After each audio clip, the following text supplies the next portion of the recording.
Welcome everyone to the third annual Spiral Aloe Health and Wellness Summit. My name is Tabiseng Shongwe, Head of Marketing and Communications at Spiral Aloe Health and Wellness.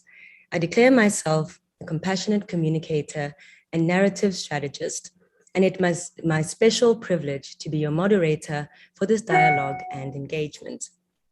Thank you for joining us from our beloved African continent and beyond. We are honored and privileged to have you join us today, and thank you very, very much. We are excited to begin our program, but just a little bit of background as to what is bringing us here together today. Spiral Aloe Health and Wellness was established in 2014, driven by our founder's passion to engage the challenges that have prevented us from living a full and good life of health and well-being. It has always been the most cost-effective way to live well rather than to live a life of dis-ease. This summit in its third year is a manifestation of her passion and those of others who have joined us, as you will see today, to mobilize the continent to engage in dialogue around the issues of health and wellness.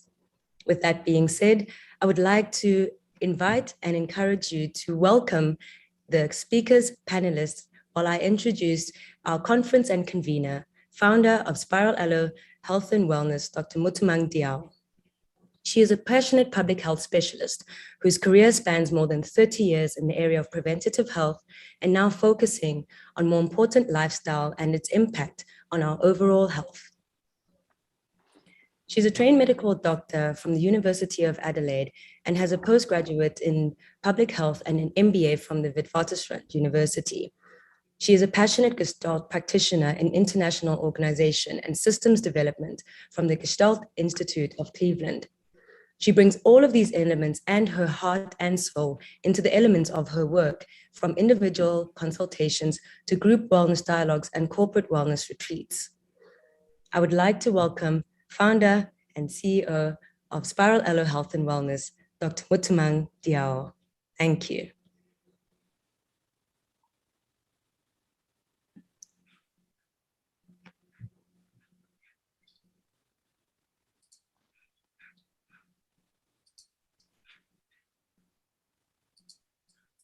Thank you, Dr. Diao.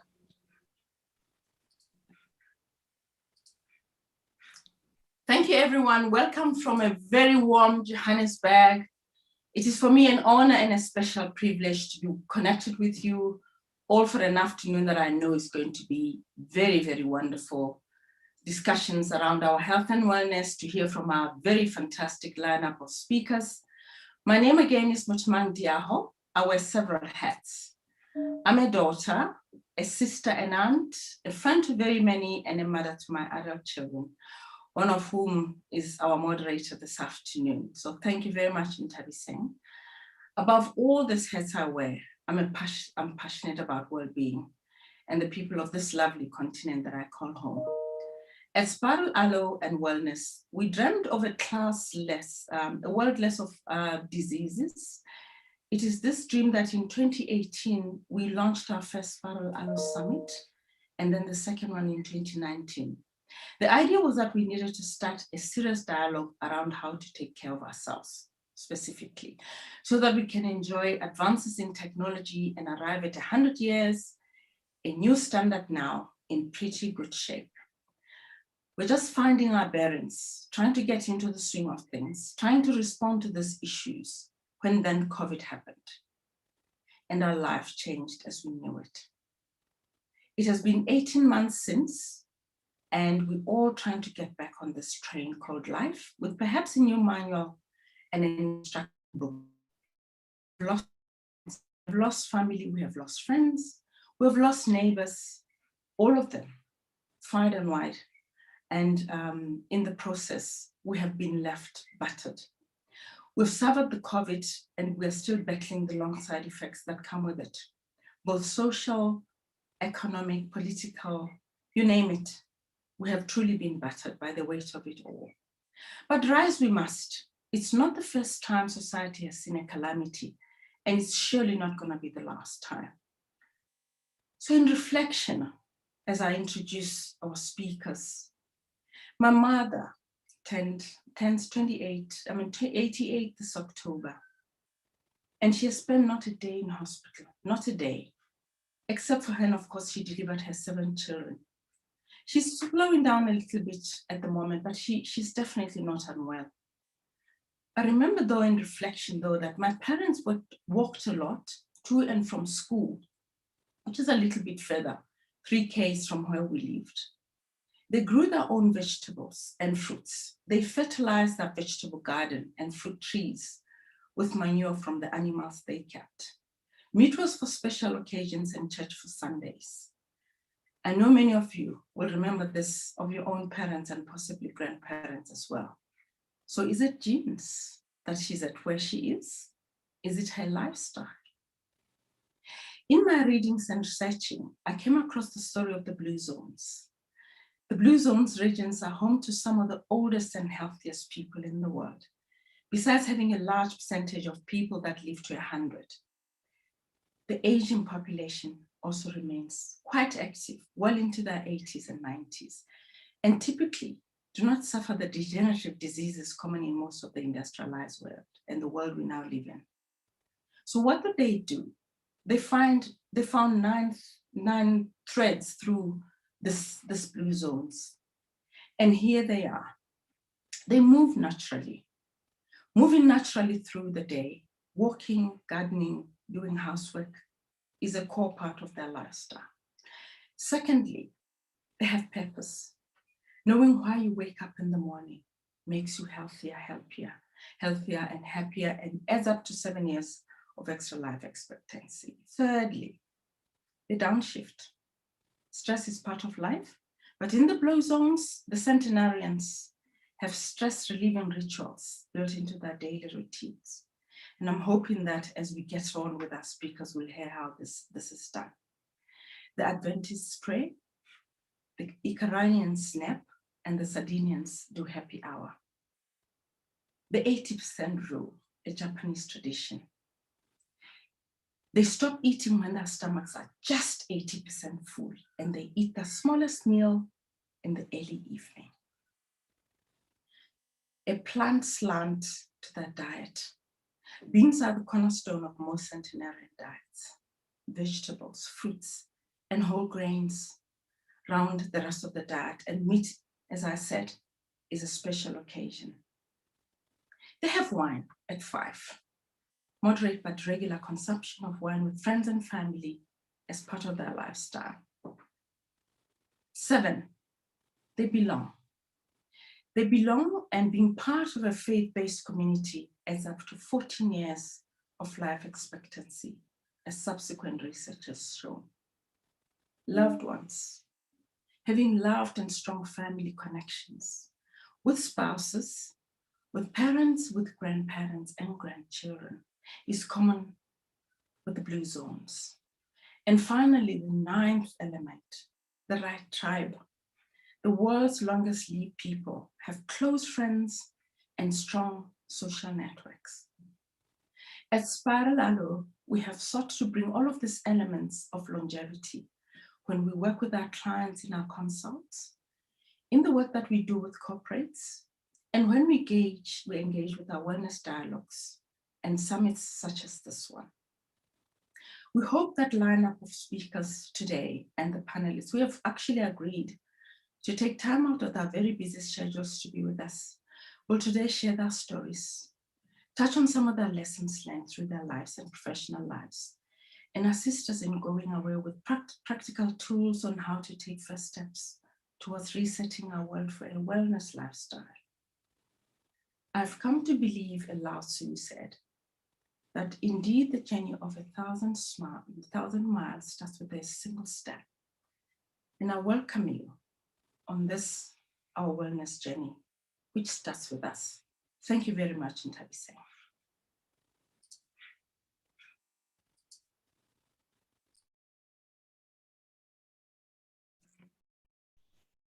Thank you so much, Dr. Diao, and that wonderful tone that you have set for how we are going to speak about resetting our world for wellness. With that, I'd like to introduce our keynote speaker and a very good and long-standing friend of Spiral Aloe Health and Wellness, Ms. Scholastica Camario is a seasoned UN veteran and founder of the Maadi Leadership Solutions based in Tanzania. The Maadi Leadership Solutions assist clients in discovering and unleashing their highest potential in all walks of life. And isn't it that this is what we're supposed to do and how we are trying to live? She was our keynote speaker for our inaugural conference in 2018 and has since journeyed with us for our second conference in 2019. And again, we are very, very grateful to have her back with us in 2021.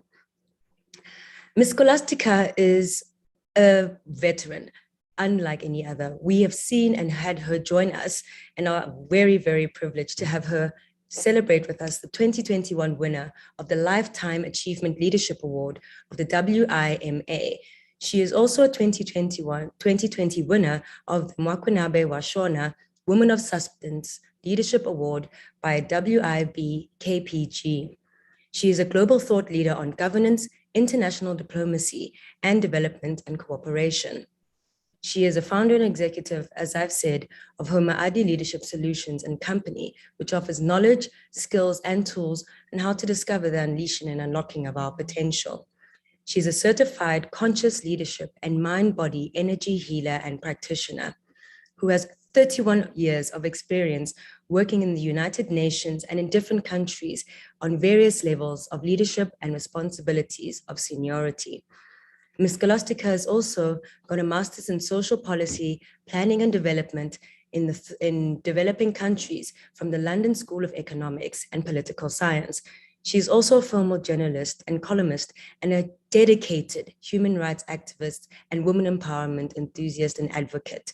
She brings all of this together in her passion and her work, and we are honored once again to have you with us, Ms. Scholastica, and thank you for being with us on our third summit this year. Thank you, Ms. Scholastica.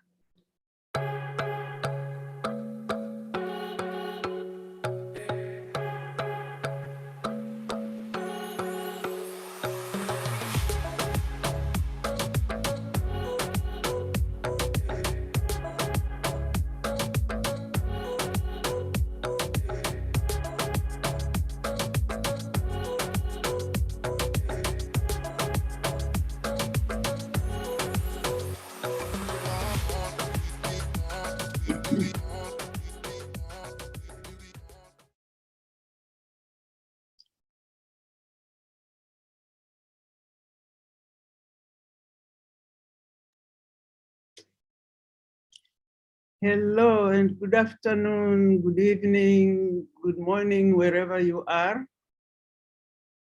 As our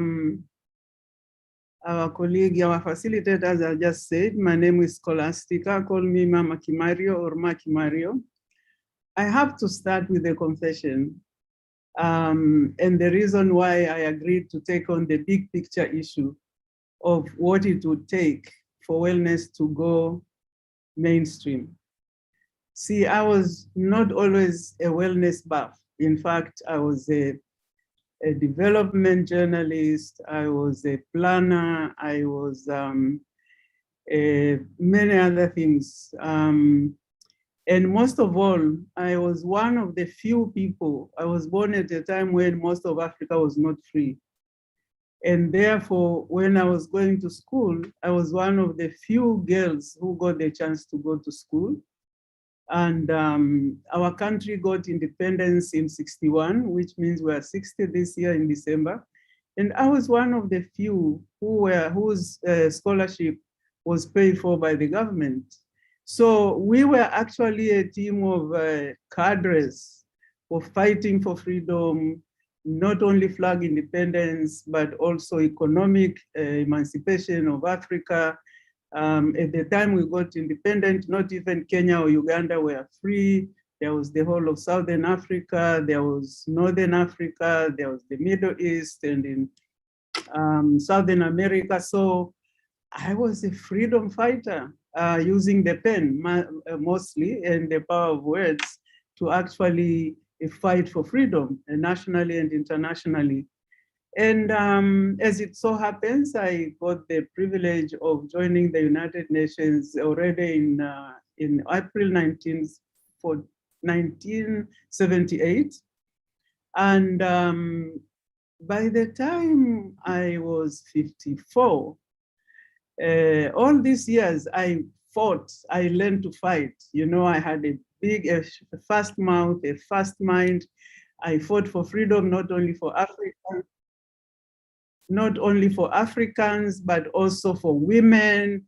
I am always being a Black woman. So I experienced all sorts of discrimination and learned to fight.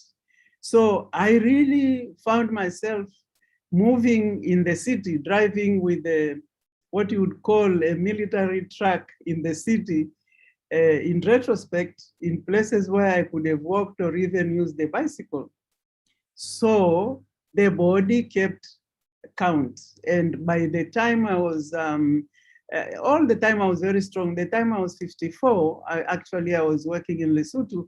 I woke up one day and I couldn't find my limbs. I couldn't find myself. I couldn't wake up. And then it's really when my interest in wellness began in earnest, you know. So long story short, I said to God, listen, I am a freedom fighter and I fight for the poor, majority of whom are women and children. Please give me a chance so that when I leave the UN at 60, I'll live on with my legs, but not in a coffin.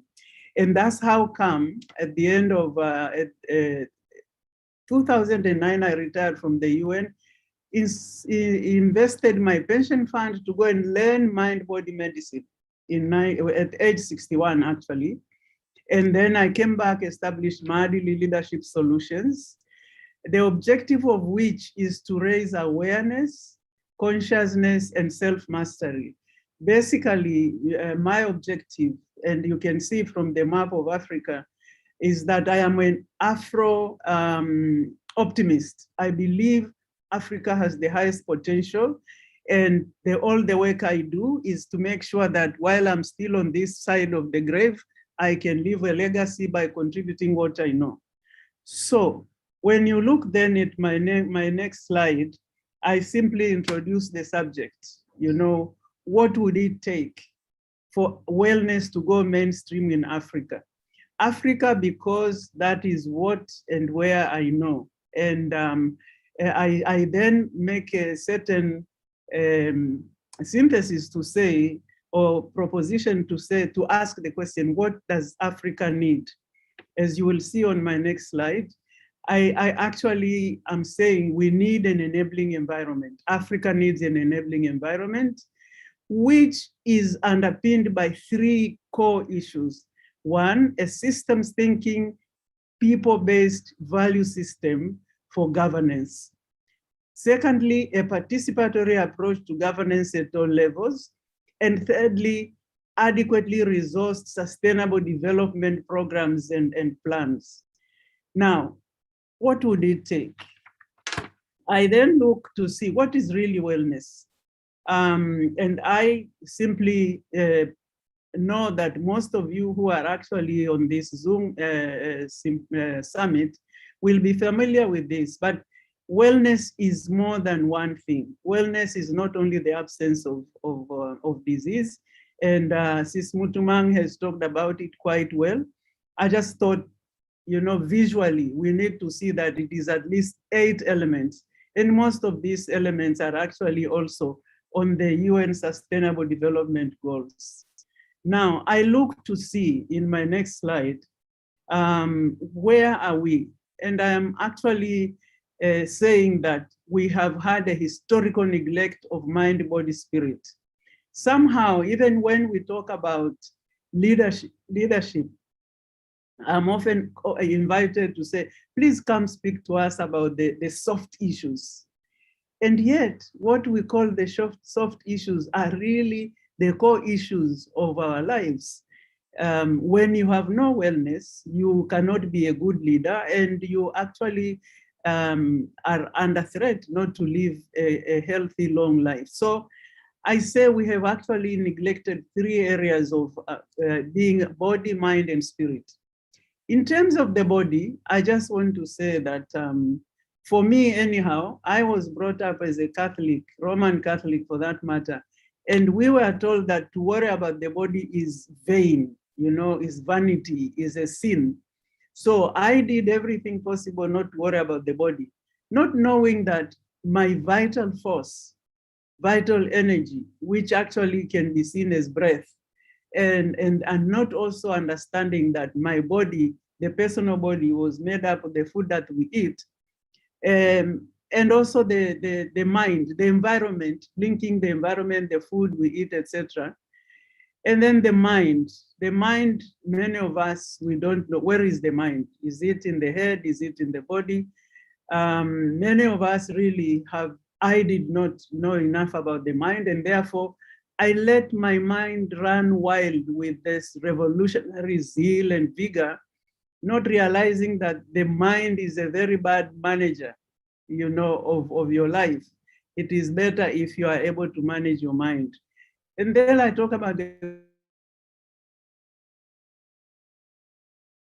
yes, we have the personal soul, and quite often we go to church and we pray and we take care of that, but we really have neglected the collective soul. This is the family, the community, where people live, and whatever happens in your family, in your community, in the nation, definitely makes a difference. And the universal soul, I will not talk very much about it. Many of us are actually spiritual people. Let me go to the other area which I feel we have neglected. It's as I show in the next slide, and Joe Dispenza shows us this very well.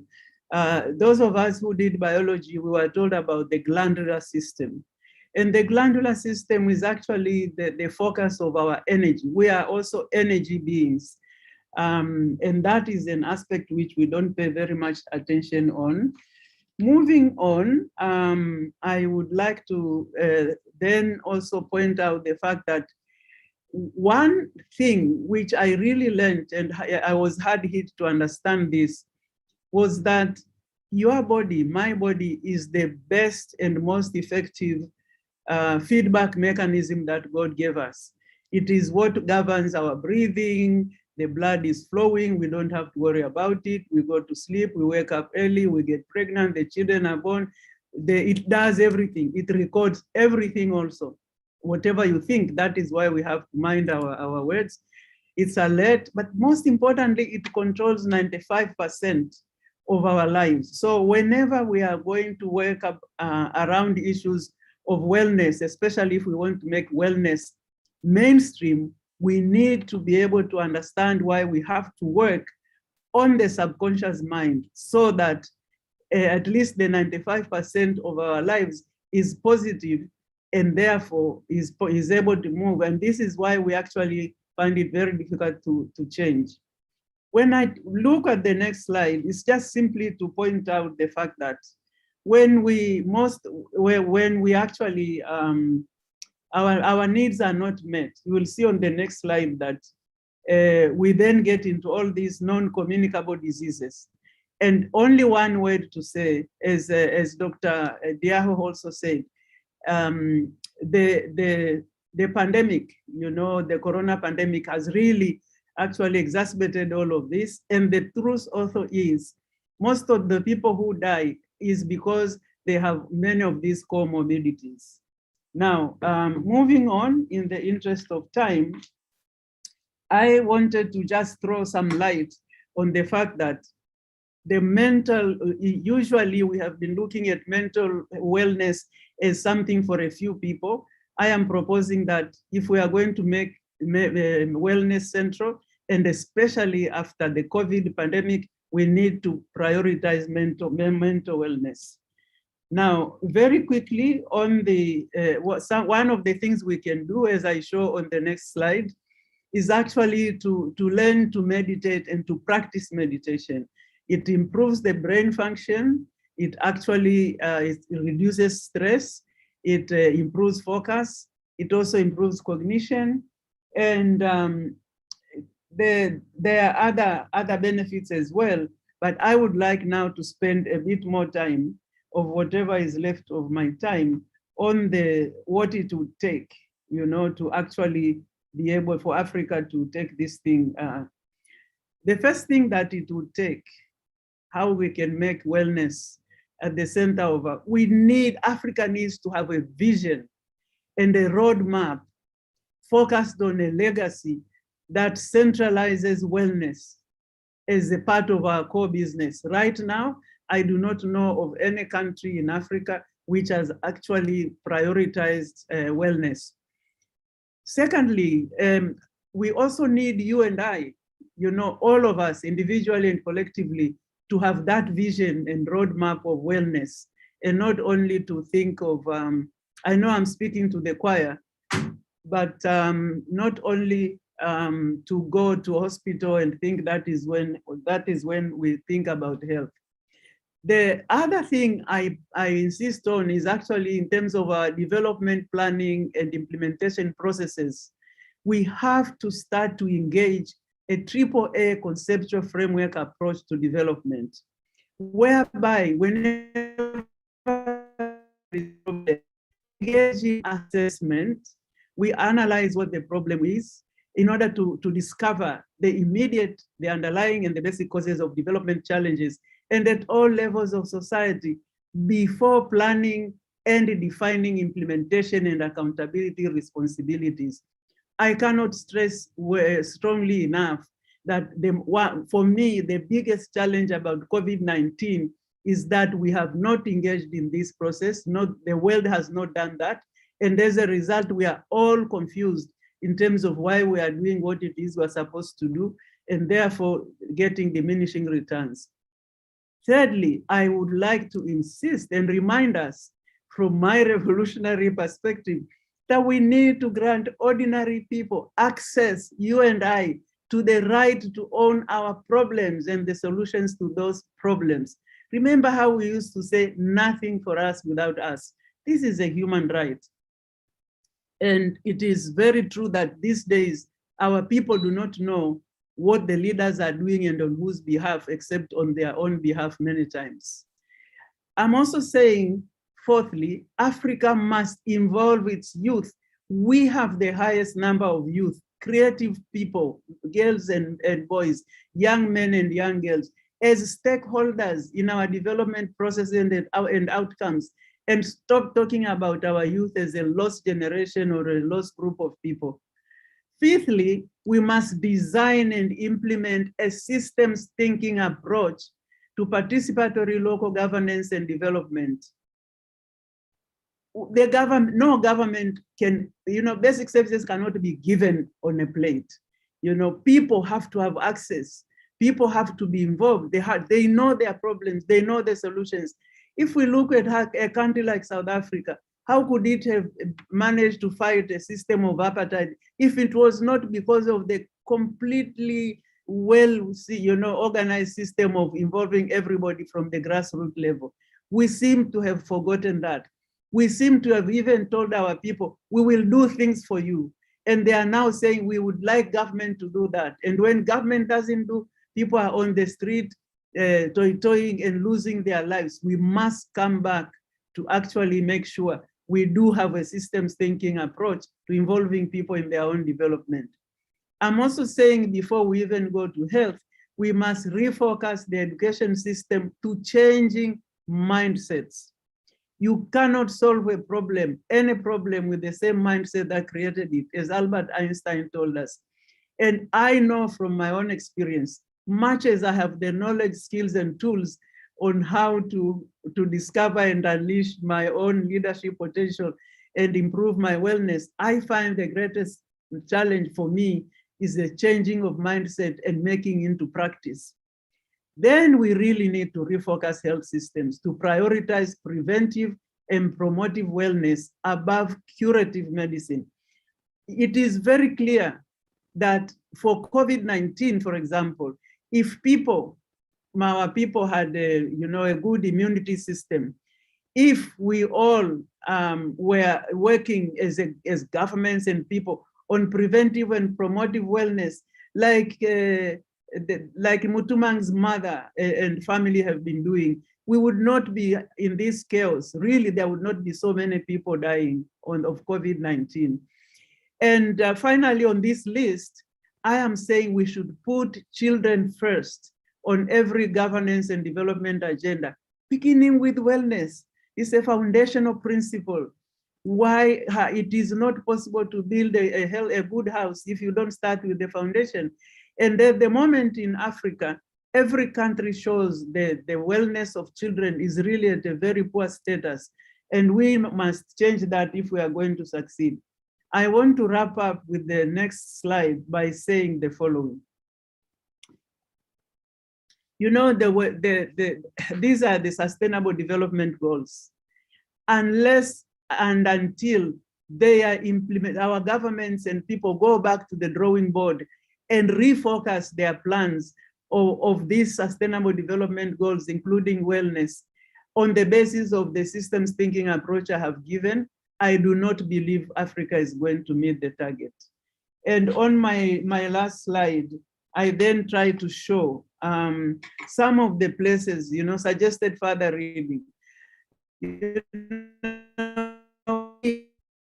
I just listed a few, which are the system thinking for social change, health systems thinking approaches, the price of civilization. Jeffrey Sachs, I like him because he's really a person who speaks very openly and has worked very well with the UN. And in spite of him, we still have these challenges, but we have to continue. As Mutuman says, we cannot stop. We have to continue to do these things.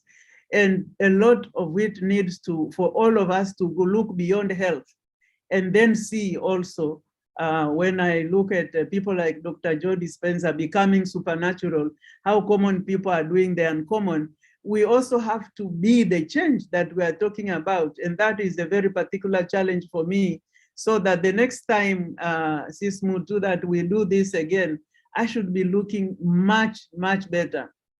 I talk about the issues of perfect health, breathing, and the issues of, you know, the molecules of emotion, just to say that there are so many aspects that we need to look at, and those of you on the panel will know these things. And finally, I want to say in closing, you know, as I said at the beginning, as Maadili Leadership Solutions, we are passionate about wellness. We are passionate about the link between wellness and leadership competence, leadership ability. And we have a set of sessions that we do. We are on the website. We also are contactable by WhatsApp. And I would like to wrap up by saying, I know that I have just touched very quickly on a number of things, but I'm happy to say that because I'm speaking first, all the colleagues that are coming after, I know they will have an opportunity to pick and add so that we have a well-rounded discussion. I thank you very much for your attention. So over to you, Sis Ntabiseng. Thank you so much, Ms. Gola. And honestly, I think that is such a powerful way, as you have said, to open up this conversation. And as you've said, it is that wellness needs to be part of the planning and the process and the implementation, not an afterthought. And it needs to include the youth, it needs to be foundational, and it needs to start there so that we can build the home and build the African societies that we require to be well, to live long and to live well. I believe that we're going to be going to Ghana next, if I can see anything from the chat groups. And so thank you for that. Just to all of our participants, thank you again. We have, and I would like to thank each of you. Many of us have joined from across the globe at the moment. So I just want to acknowledge all of you who have joined us from Ghana, Switzerland, Netherlands, South Africa, Swaziland, China, Tanzania, and Canada so far. So if you are joining us from any one of those countries, thank you so much for participating, joining us via Zoom and via YouTube. So thank you very much to all of you for that. And to continue, we would like to introduce Our Right to Speak. Is a book that has been launched by the Women Writers Network, a community of African women who write for rights and write to write. The stories written in this book are a compilation of African stories by African women that celebrate not only their achievements, but a record of their histories and their own contributions to African literature. As part of this conversation, we would like to say thank you, and we are introducing Right to Speak as part of this contribution to how we can change and put into record for the rights to write our health and wellness.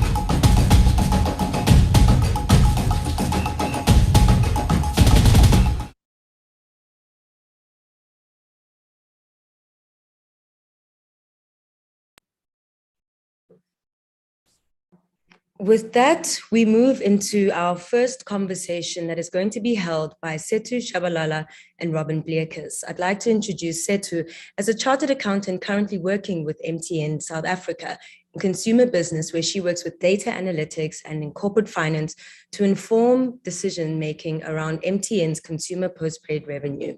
She has prior experience in the MTN Group Vice President's Office, as well as auditing at KPMG. Sethu thrives on project management, problem solving, and stakeholder engagement. She is passionate about data analytics, education, and leadership development of young people. Sethu is also a Yali Fellow, where I think she has met Robin Bleekers, who I'll introduce as a foundation associate at Letsema Consulting, where he manages all of the aspects of the foundation, including project management of the African Leadership Initiatives, Ali Youth's Leadership Program, as well as advises various nonprofit and SMME executives. Robin has over 8 years of management consulting experience in the public, private, and nonprofit sector, with a keen focus on strategy development, organizational reviews, and design for effectiveness.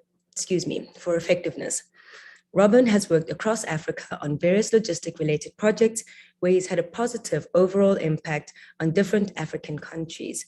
He has a passion for psychology and development, which has seen an excellence in his work wherever he is in supporting these spaces. I thank Sethu and Robin for their conversation and introducing us as to mental health and wellness and rethinking the relationship between wellness and technology. Thank you, Sethu, and thank you, Robin.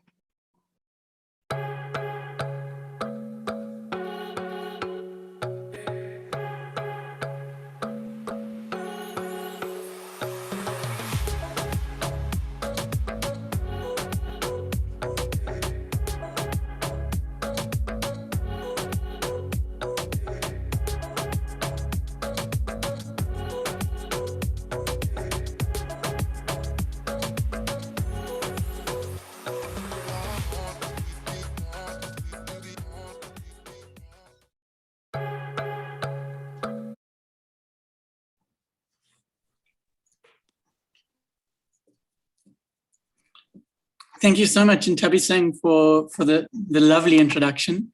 And thank you to Dr. Diago and the team for preparing us, for preparing this event.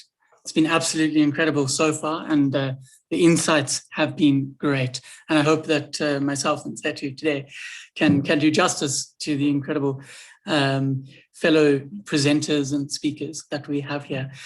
And just to start off the entire conversation, and then I'm going to hand over to Sethu. We chatted for some time around how we would actually approach this conversation and this engagement.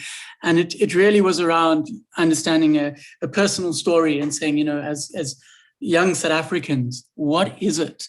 And what has been our experience in relation to technology and wellness? So my story, right, would start around about lockdown. And I use lockdown because it completely destroyed our routines. You have this fantastic plan to go to gym. You have a plan to go out and hike every weekend, and you want to go and exercise. And I mean, it was great. You're so fit. And then suddenly it just all disappears immediately. And what do you land up doing? Well, for me, I turned to mobile applications. I was like, great, okay.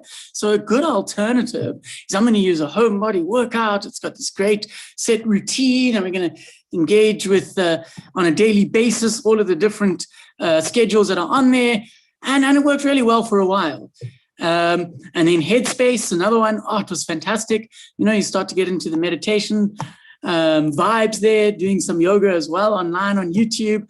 And what you end up doing is getting so caught up in the technology, right, that you end up almost forfeiting those connections that you might have had before. And it's one of the key issues that I found, right, is that the technology, because you're spending 8 hours in front of a computer every single day, and you're sitting there and you're doing your work. Then you finish work and you go to your next mobile application and you start doing a workout. And then you go and you watch maybe some TV. And then you go back and you maybe do some meditation on using another application. And you are so engaged in all of this technology that you actually never have an opportunity to completely disconnect. So what actually happened is where before you would be able to disconnect by going to the gym or taking a walk, now you just you plugged in even more. And as a consequence, I found that my fatigue, right, went up, because you'd end up staying up later, you'd end up feeling more drained. What technology ends up doing in many cases, if not managed correctly, it has a counterintuitive impact, where the very intention of the application that you've downloaded was to help you get fit, was to help you feel more relaxed, was to help you feel more engaged, and get back into the work, you know, going and doing the meditation. The counterpoint was that you ended up feeling even more tired, and it created this sort of like virtuous cycle where you're like, okay, so I need to now disconnect. I'm going to take a few minutes. So what do? I go to my phone, and I'm like, cool, I'm going to do Headspace.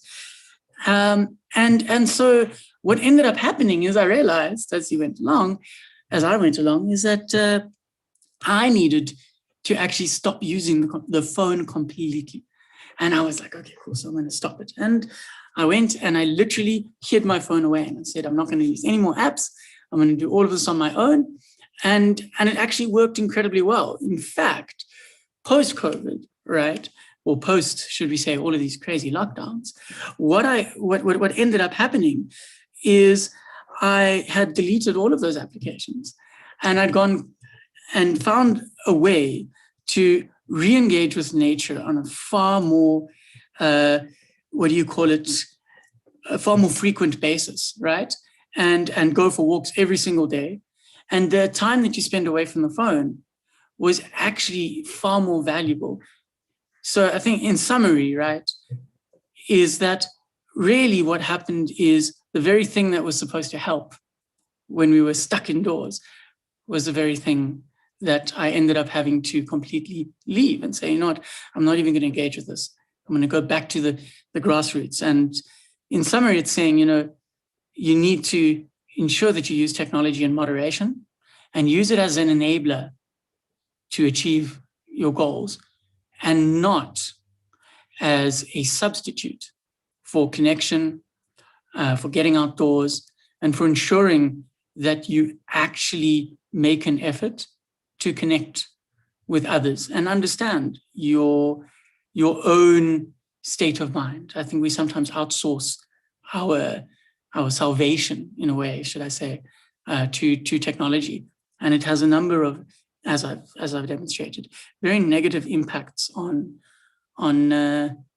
you as an individual and on me. So over to Setu, as she will share her story. Thanks, Robin. I was laughing in agreement because I experienced all the highs and the lows of the pandemic in the way that you did. So yeah, I resonate with a lot of what you said. Good afternoon to all the attendees. Thank you for that introduction. I really appreciate it. I'd like to begin with a quote. I tend to be quite, academic in my approach. I'd like to begin with a quote from a computer scientist and a former Google employee, Tristan Harris, from the Netflix documentary called The Social Dilemma. Some of you may have seen it. In a nutshell, this is a documentary that basically unpacks the building blocks of social media, a little bit of technology, and some of the risks around usage. In it, Tristan says, when you go to Google and type climate change is, you're going to see different results depending on where you live and the things Google knows about your interests. That's not by accident. That's a design technique. What I want people to know is that everything you're doing online is being watched, everything is being tracked, every single action you take is carefully monitored and recorded.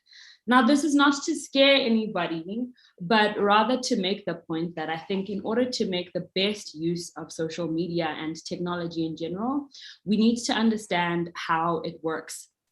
And we need to understand that it's a tool. So we enjoy a number of benefits because of technology, and probably the biggest one being access to crucial information timelessly. You now get instant messages from work, from your family, and from the world over. And this allows you to respond quickly and make better decisions. In the context of wellness, we're also able to attend virtual therapy. Robin made reference to, apps and things we can now do online that the pandemic stopped us from doing, but we found ways to do those things. In my personal experience, I use something called the Calm app to meditate at least 3 to 4 times a week, and that really helps me to manage my stress. But as I mentioned, technology is a tool. And while it solves a number of problems, it also creates other problems in the process. And so what we now know is that you and I live in probably the busiest and the most anxious time in history, thanks to all of this information. We sleep less because of technology. Sometimes it feels like we're always on. From a work perspective, I definitely think that the hours that are being logged by companies the world over are significantly higher than the hours that we worked pre-COVID-19. Statistically speaking, you and I will spend about 4 to 5 hours a day on our smartphones. We will check our phones about 58 times a day. So from my own personal perspective, from my own personal experience, I have 3 smartphone devices. I've got 2 smartphones. One is for work.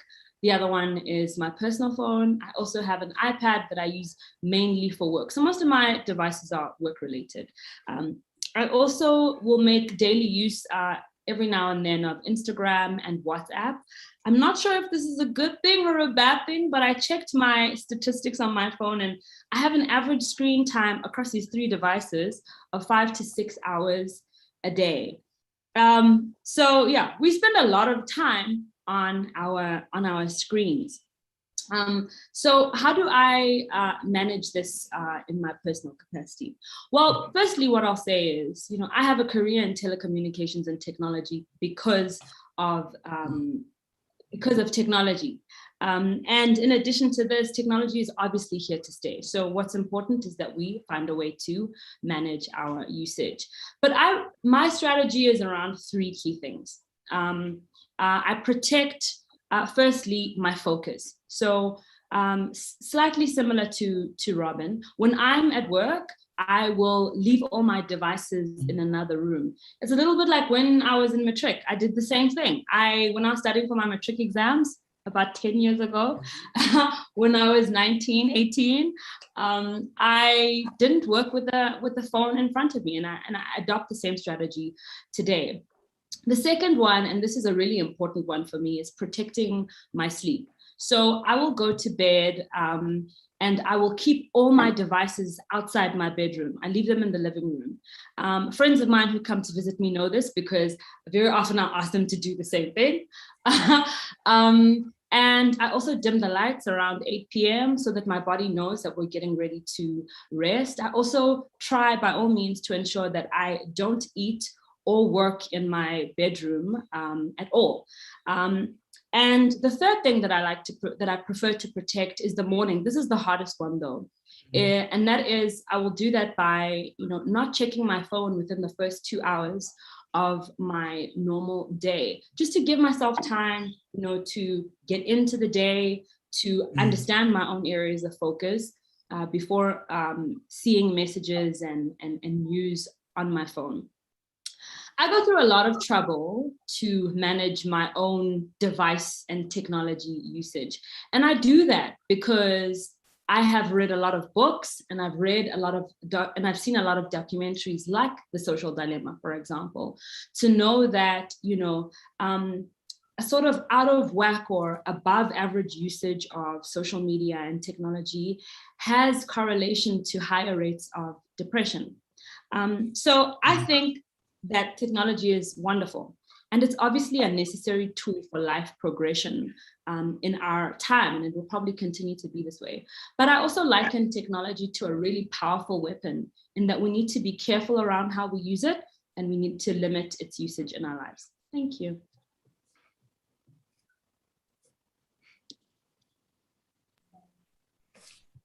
Thank you, Setu and Robin, really. And I think it's so poignant that we talk about technology as part of the opening, because it's everywhere. It's where we are right now. It's what we're looking at right now, and using it to try and connect as we try to disconnect as well. So it creates this paradox of our experience that we need to find a way to reset and balance ourselves in the use of that. In the chat, I see that we had a Mhloti who highlighted what you were saying, Setu, in that technology is a tool, it's not a substitute. And I love what you say about having to separate that and actually using those tools to further ensure that you're not going to let this interfere, and that you're not going to have those routines disrupted, as you'd said, Robin, because that becomes its own problem in itself. I myself, as you've said, have an app. It's a gratitude app that will give you a notification of affirmations or gratitude as you go throughout the day, just as little notifications that I think are helpful.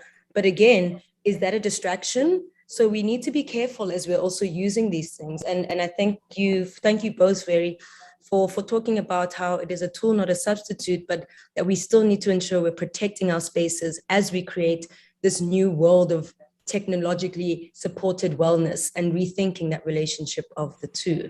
So I'd like to continue, and thank you very much for that conversation.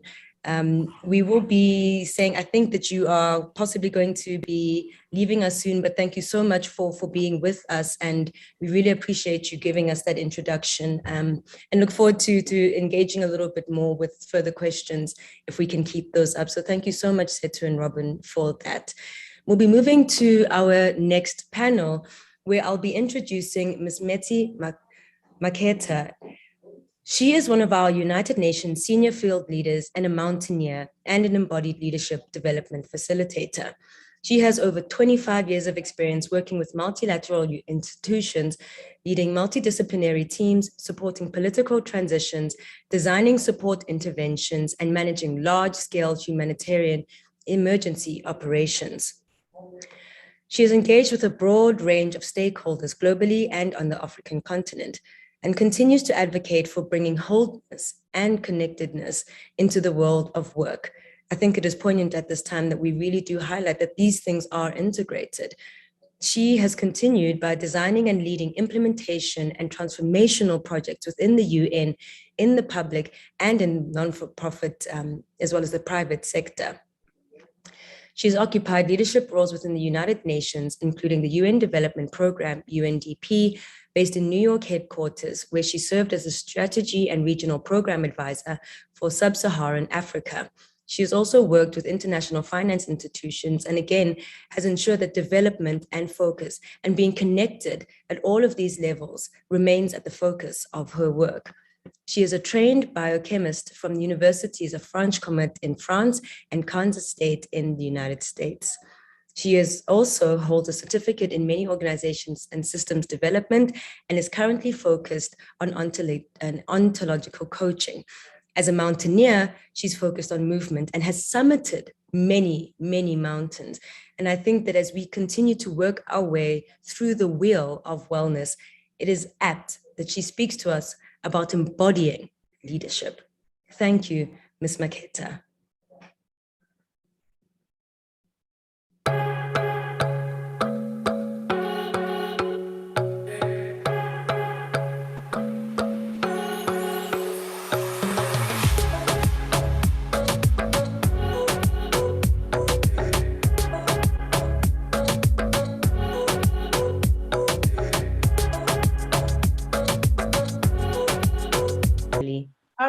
wonderful. Really, Thank apologies, everyone. And I think I just want to say, of course, this is a time for resetting a world of wellness lifestyle. And I suppose the question in everybody's mind is, what does it have to do with leadership? I want to share this quotation. It was shared by a friend, and I just thought how apt. We are at a point today, and I think we can all agree, on a personal level, there are fault lines that are being shown about how our bodies are not carrying us well. Societies, there are breakdowns in our systems, and even our policies are not working. And when the friend shared this, it was in April, right at the beginning of the epidemic. I was expected to show up for all of our team leaders at the same time when we did not have information about how to manage a pandemic. It was a time of huge uncertainty, and everybody was looking up to me. I did all I could to show up for everyone. I did expect others to do the same, but what I learned at the beginning of the epidemic was that something became distinctly different. We were not in the same boat. There was the pandemic, the seas, the waves, and the storms were very heavy. How each of us navigated the storm at the beginning of the pandemic was contingent on the extent to which we embodied leadership capacities. So let me take you through briefly, for the sake of brevity, my journey towards embodiment. Distinctly and very powerful when it comes to commitment. Once you start embarking on a mountain climbing adventure, the first thing that happens is you have to activate a process about yourself, about how you're going to relate to your team members, and also about the circumstances that you're going to be faced with on the mountain. You definitely have to align everything that you do with your intentions, as well as have a focused resolve on your overall well-being. So the journey starts with a commitment that aligns everything around how we want to show up once we are on the mountain. The second part of the journey has to do with once you are on the mountain or on the terrain, you tune into your internal governance.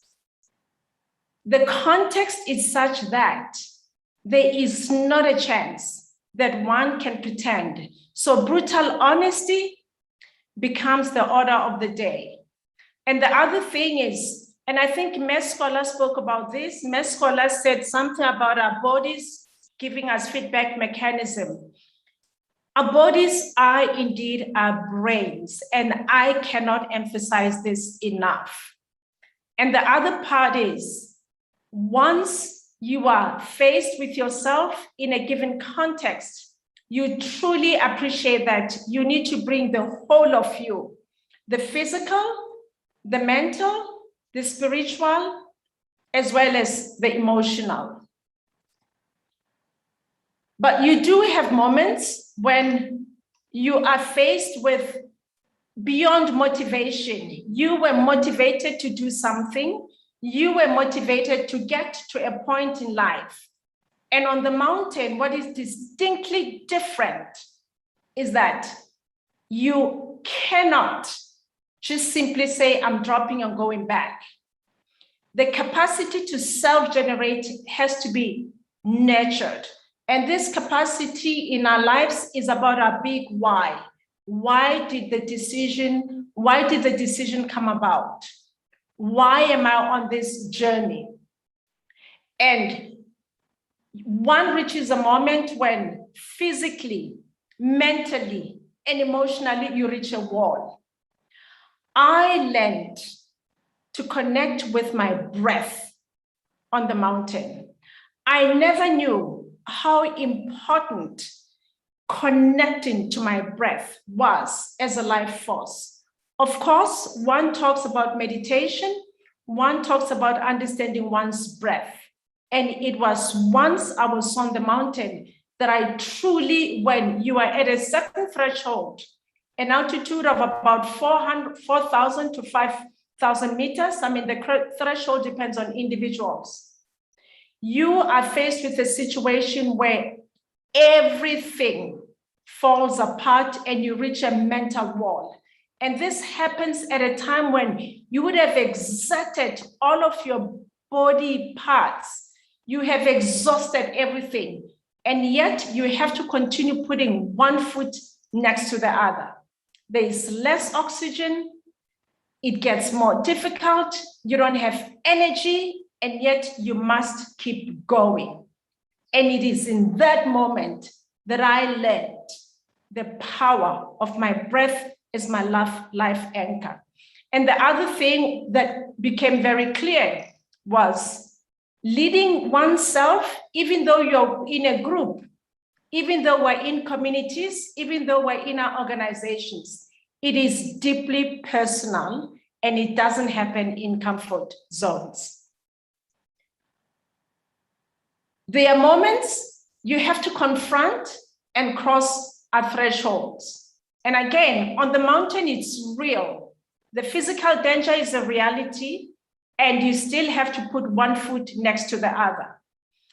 It's a moment of choice, to be unstoppable or to give in to reasons. And I love this quotation by Junko Tabe. She is the first Japanese and the first woman to ever climb to summit Everest. And I think she did this in 1975. And I just thought this quotation from her is so apt. It talks to confront and cross our limitations. The willpower that we draw on goes beyond our minds. It brings all of us, and it's the heart that integrates all of that has to be coming. And what happens in real life, that's when the principles, the values that we carry, and all the notions and the virtues that we talk about are really brought to the court of life, and they're seen in action.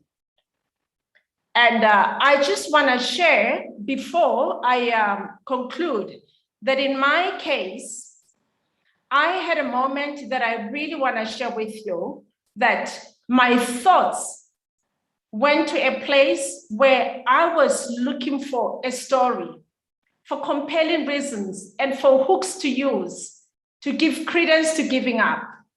I looked up and I saw that I was about 100 meters to the summit. There were people on top already. The terrain was steep. The weather was brutal. I had no ounce of energy in my body. In that moment, I came face to face with the reality that I am responsible for movement, forward or backward.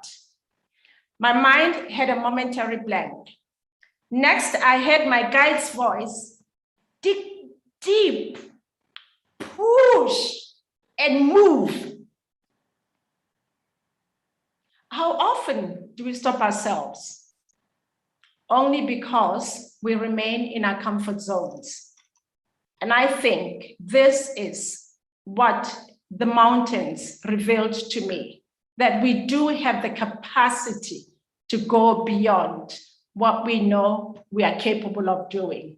And once you go beyond the threshold, so much more becomes available.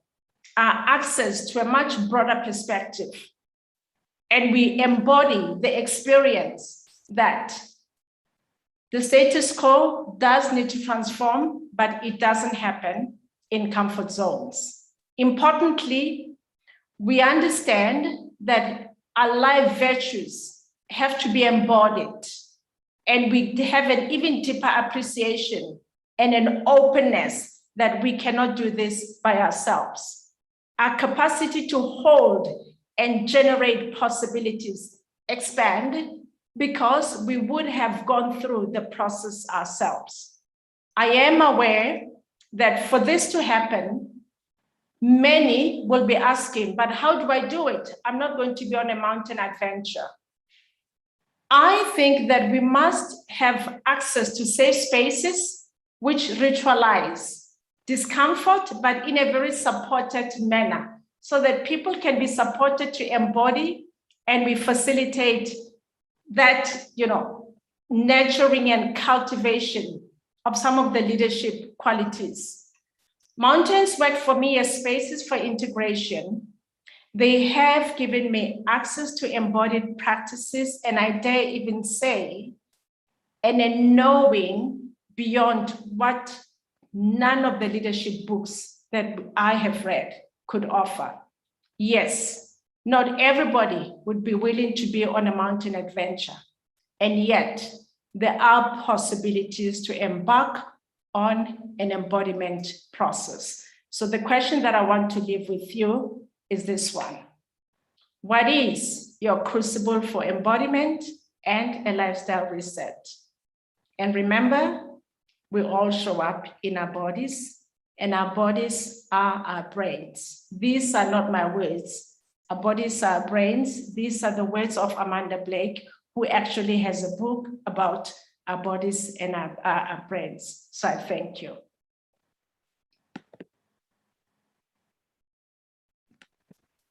My goodness, Ms. Macheta, I cannot tell you that the mountain that you have just described is probably something we have all experienced in various levels at various stages of our lives. And for me, what I really hear most that speaks to what you were sharing is when you mention that we need to create safe spaces that ritualize discomfort. I mean, that took me by surprise, but also I completely understood what you mean by we need to challenge ourselves to climb those mountains so that we can overcome the depths of those pressures within ourselves so we can be unlocked, as you have said. I think, thank you so much, because the conquering of the mountain is a continuous uphill battle in each of us, whether it be of the body, of the mind, and of the spirit. And I think at this time to have a message of the conquering of ourselves is absolutely poignant. Thank you so, so much for that. It was fantastic. Thank you very much, Ms. Macheta.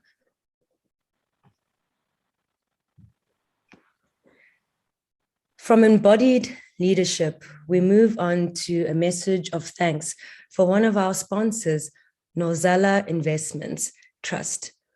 Nozala Investment Trusts are on a mission to ensure that the wealth and prosperity of South Africa's private and public sector will benefit women from disadvantaged communities. Their work and their efforts have supported over 500,000 beneficiaries, and their reach continues to grow. Thank you, Nozala Investment Trust, and thank you for partnering with us on this journey towards wellness. It is your work and your efforts that we truly, truly are passionate about and are very, very privileged to be walking alongside you. Thank you for your support.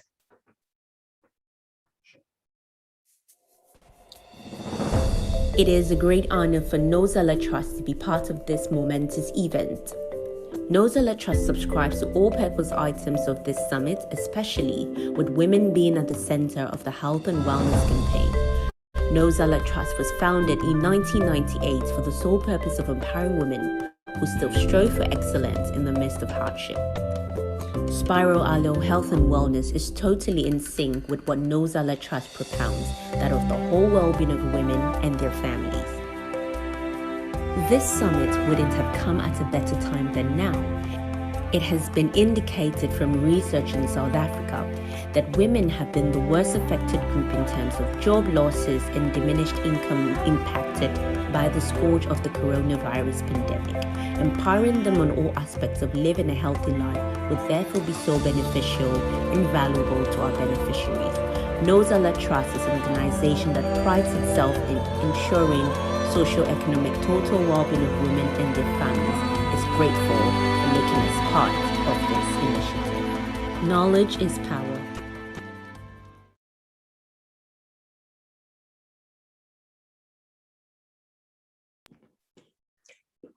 Knowledge is indeed power, and thank you so much for your support on this journey with us, Nozala Trust. Our next panelist is Ms. Rincha Dragonis, CEO and founder of Africology. We have a long-standing relationship with Ms. Dragones and are very, very happy to have her joining us on this summit today. Starting her career as a holistic healer in the mid-90s, her journey was founded in a love for Jungian therapy and her belief in the transformative power of Reiki, as well as her passion for massage and its profound benefits for both the body and soul.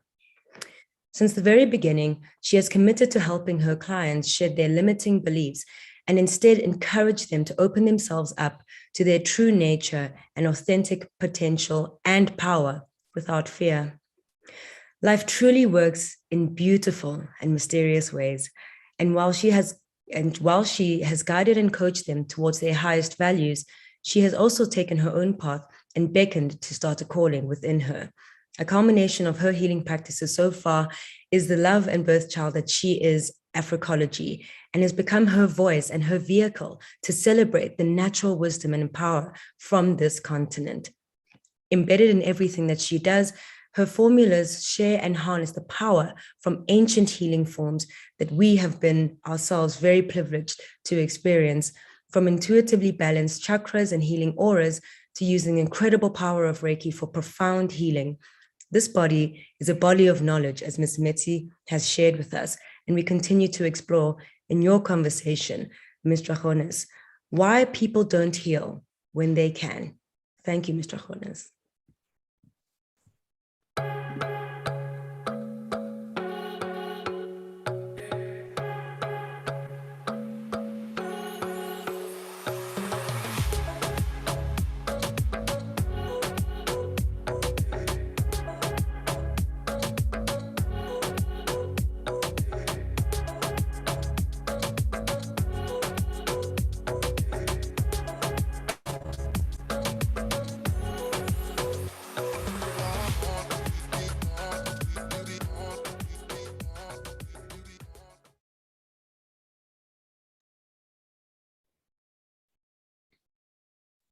What an incredible opportunity to be with so many incredible women. From our first speaker, I just felt like I know you, I'm connected with you.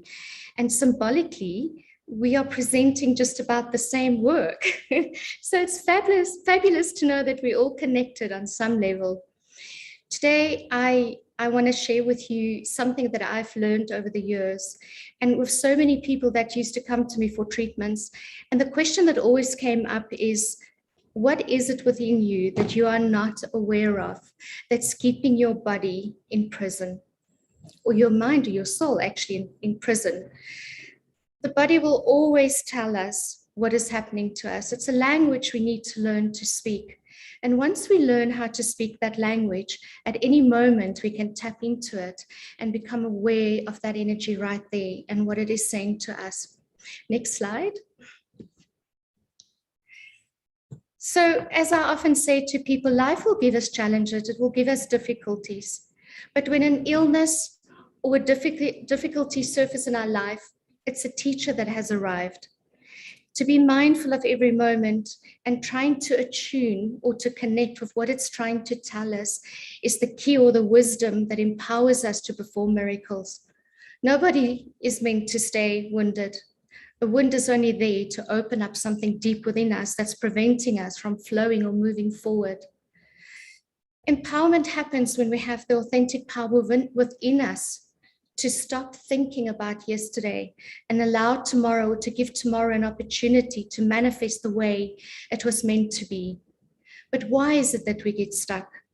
So I want to try and show you my little analysis of what happens. And this is something that I've used for myself. First, I keep on reminding myself to listen to my body, because my body is my biography. My wellness and my ability to look at myself and say, oh, my hair's not falling out today, or my hair's falling out. Why is it falling out? Maybe the skin has got acne, or why did we have a breakout? What is our skin telling us right now? Is to go back to the drawing board. And the first thing I do is I go back into the middle circle and I say, okay, what is my old files or my past experiences that's keeping me trapped at the moment? All those old files or the past stuff that we have. It's like a computer file. A past experience happened, it's kind of recorded in there, and that file is kind of just being activated all the time. And gently, energy is filtered through into our awareness, which becomes our thoughts, and our thoughts are filtered with belief systems that are based on old experiences. But we have to let that go because we need a magical future. So if we can look at the lesson and we can see what is the guidance right now, anything can be possible in our life. But the big thing for me was forgiveness, because if we cannot forgive and let go what didn't serve us, we're going to hold on to it and it's going to keep harming us. Our aura becomes very much aligned with our DNA system. So as much as we're sending frequencies out there, we are going to attract those frequencies back into our life, or the people will be manifested in real-time people or real-time experiences. So if we keep on believing, poor me, life never worked out for me, I was abused, and that's why I'm here where I am, that's the message I'm sending out. My body is going to become one that is abused, and I will keep on attracting experiences or people that will abuse me on some level or in some way. So again, let's go back. What we think we become, we know this, and we need to be so conscious of that. Next slide. The big thing for me, being very much a controlled person who wants to make sure everything is right and everything happens the way it needs to be, the older I get, the more I learn this lesson. We don't fix problems. What we can fix is the way we perceive things to be. We can change our thinking around the problem and find a way that is going to serve us rather than us standing in our own way and become our biggest problem ever. Byron Katie says it so well. She says, you got to kind of stop yourself and say to yourself, is this real and is it true? Pause for a while, think about it, and then move on. Next slide.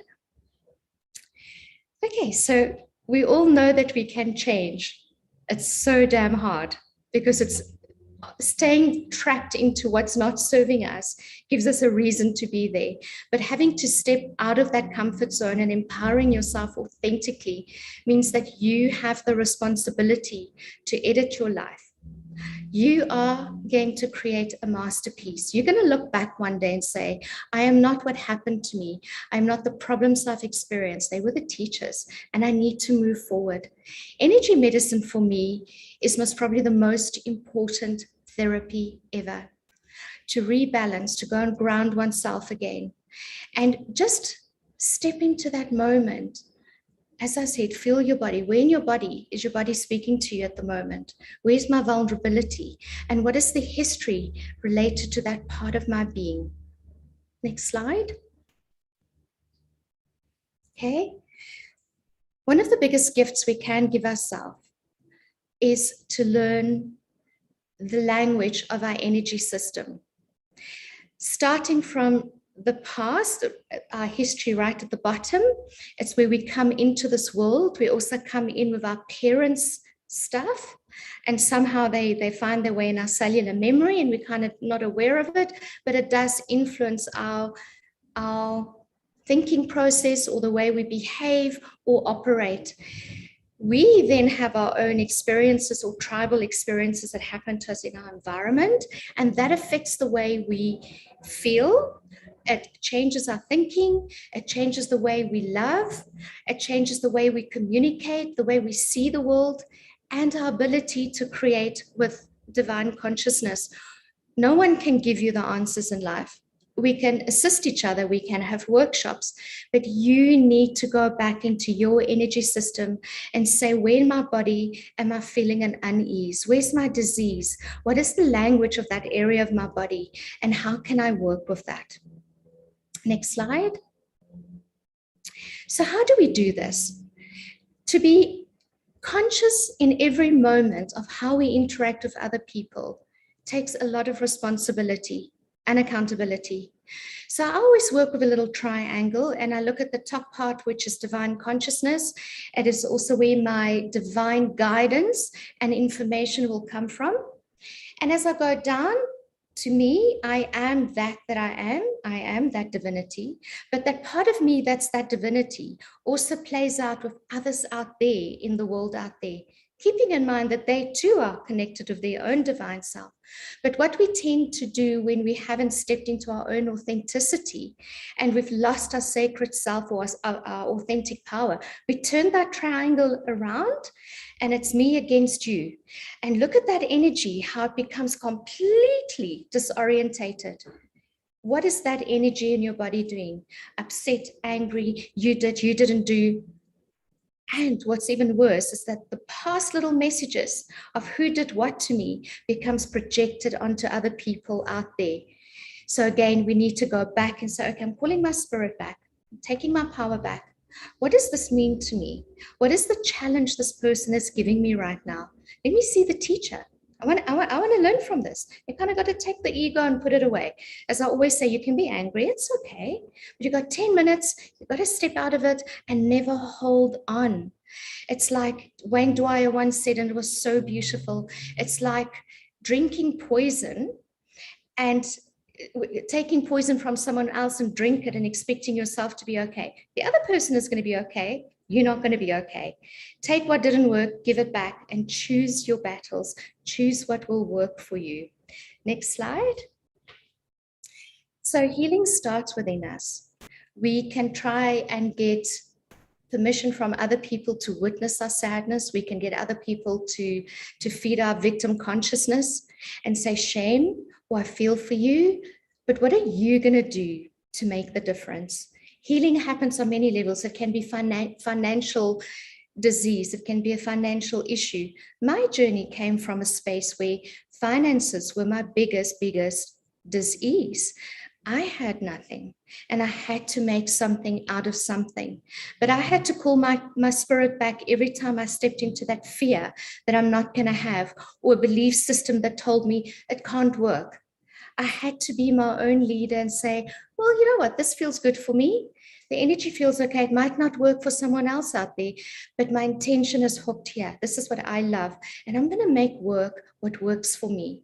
And I know that the minute our thought and our emotion is aligned, something beautiful can manifest. And in business as well. What is it that you want? Are you following trends, or are you following what other people are doing and you want to do what they're doing? Sorry to say it, I don't think it's really going to work.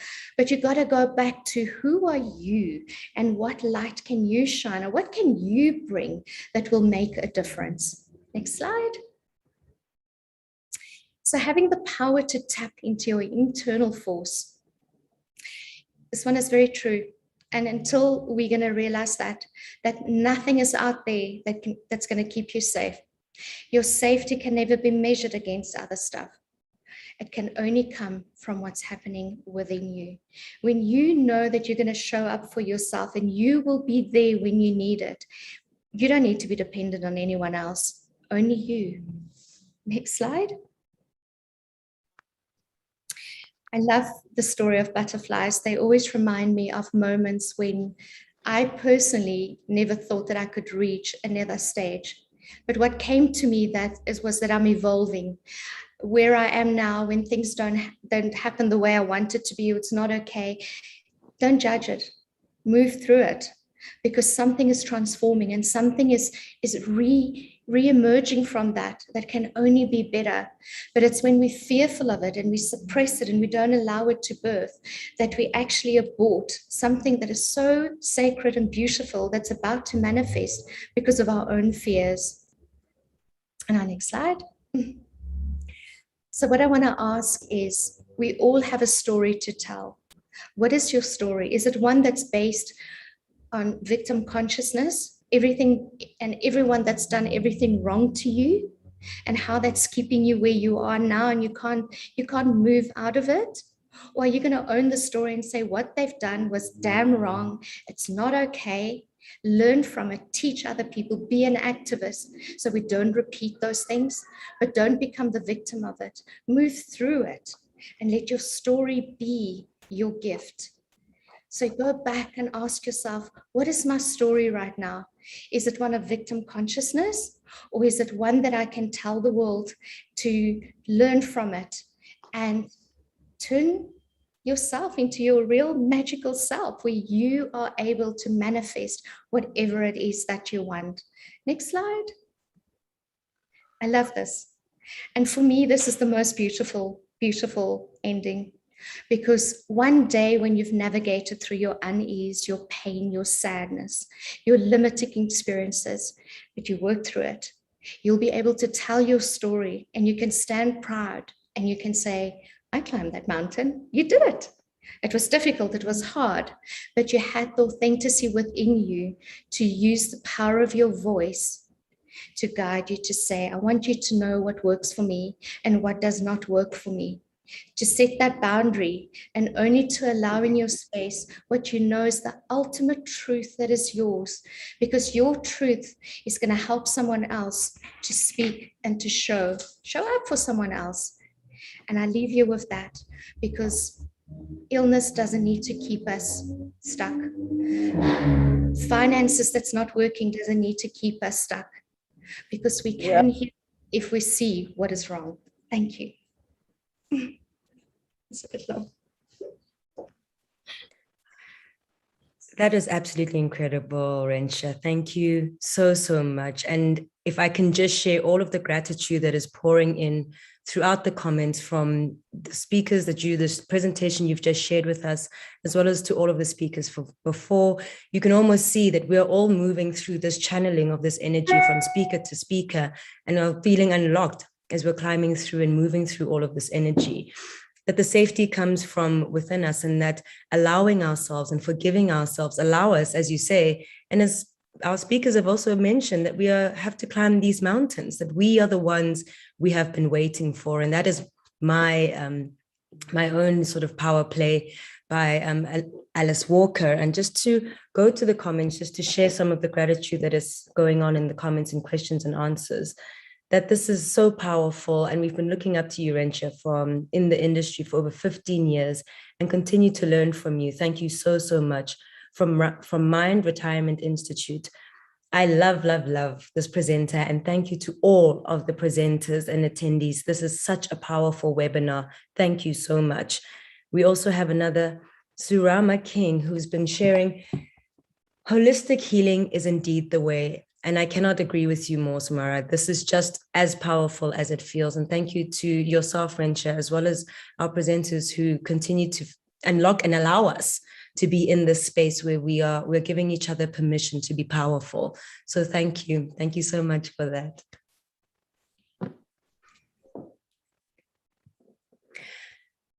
Our next panelist is Dr. Ruth Thrief. She is a well-known pediatrician, nutritional specialist, and nutrition educator. We're looking to our plates, we're looking to food for thought, whose passion for power for the plate has seen her career of over 30 years and her work with individuals to families completely change their lives. The power starts from within, as has been said, and moves outwards. And it is her work that she has done over the 30 years in her career that has shown support to making a healthier way of eating and living and being for those that she has touched the many, many lives of. For us, it is not just one area, but all areas.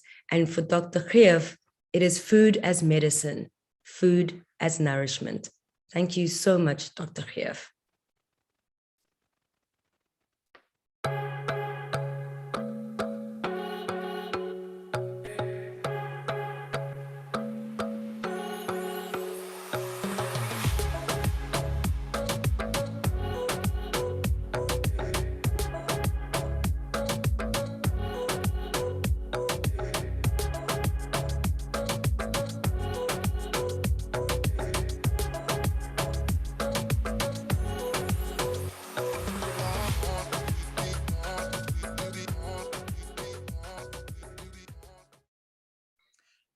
Well, hello. Everyone has spoken so incredibly well, and there's so much to share with you, and I have very little time to do it. So apart from saying thank you to all the previous speakers who I have so many relating experiences with, I am going to jump straight into my presentation, and hopefully you can see the screen and everything is working. Yes, I will just continue.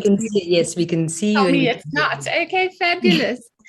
Now, the field of nutrition, just one correction, I am married to a pediatrician, but I just My have to apologies for that, Dr. Geef. No problem. And your family have known my husband for many years. Yes, But many years. Thank you. I just want to share with you that nutrition education is my specialty. I hold a master's in public health and a PhD in my field. So I love to help people understand why we should do things that we do. And so when we talk about food as medicine, and I'm going to start my timer because you have all been listening for a long time and I have a lot to say. I'm going to say it very fast. So listen up. The food that we eat can either be the safest and most powerful form of medicine, which we all agree, or the slowest form of a poison. And the lifestyles that we currently are experiencing are 100% setting up wellness or setting up disease. And so we all know that, and we're going to go forward. So when I was asked, and so honored to be asked to share on this summit, I thought, what on earth could I possibly say in 7 or 8 minutes that could make any impact on anybody's life? So I have distilled my whole belief system down into a very short and take-home message that I hope you will implement. And I have to remind myself repeatedly to do a self-check that I am doing this. So the first thing is that the way we think has been spoken about, and we need to really make sure that we are thinking about health span, not just lifespan, and working with that optimal longevity and how diet sets that up. So we know a lot about nutrition, all of us do. There are very few people who don't know. The confusing thing is, what should we be doing? And there is a massive amount on the microbiome now and the gut, enormous amounts of information in all areas. But I am going today to talk about plants. We've heard about energy systems. We've heard about so many things. All of them are embodied and harnessed in plants. So we know that vitamins are important. I'm not going to go there. Your body can't make them and we need them.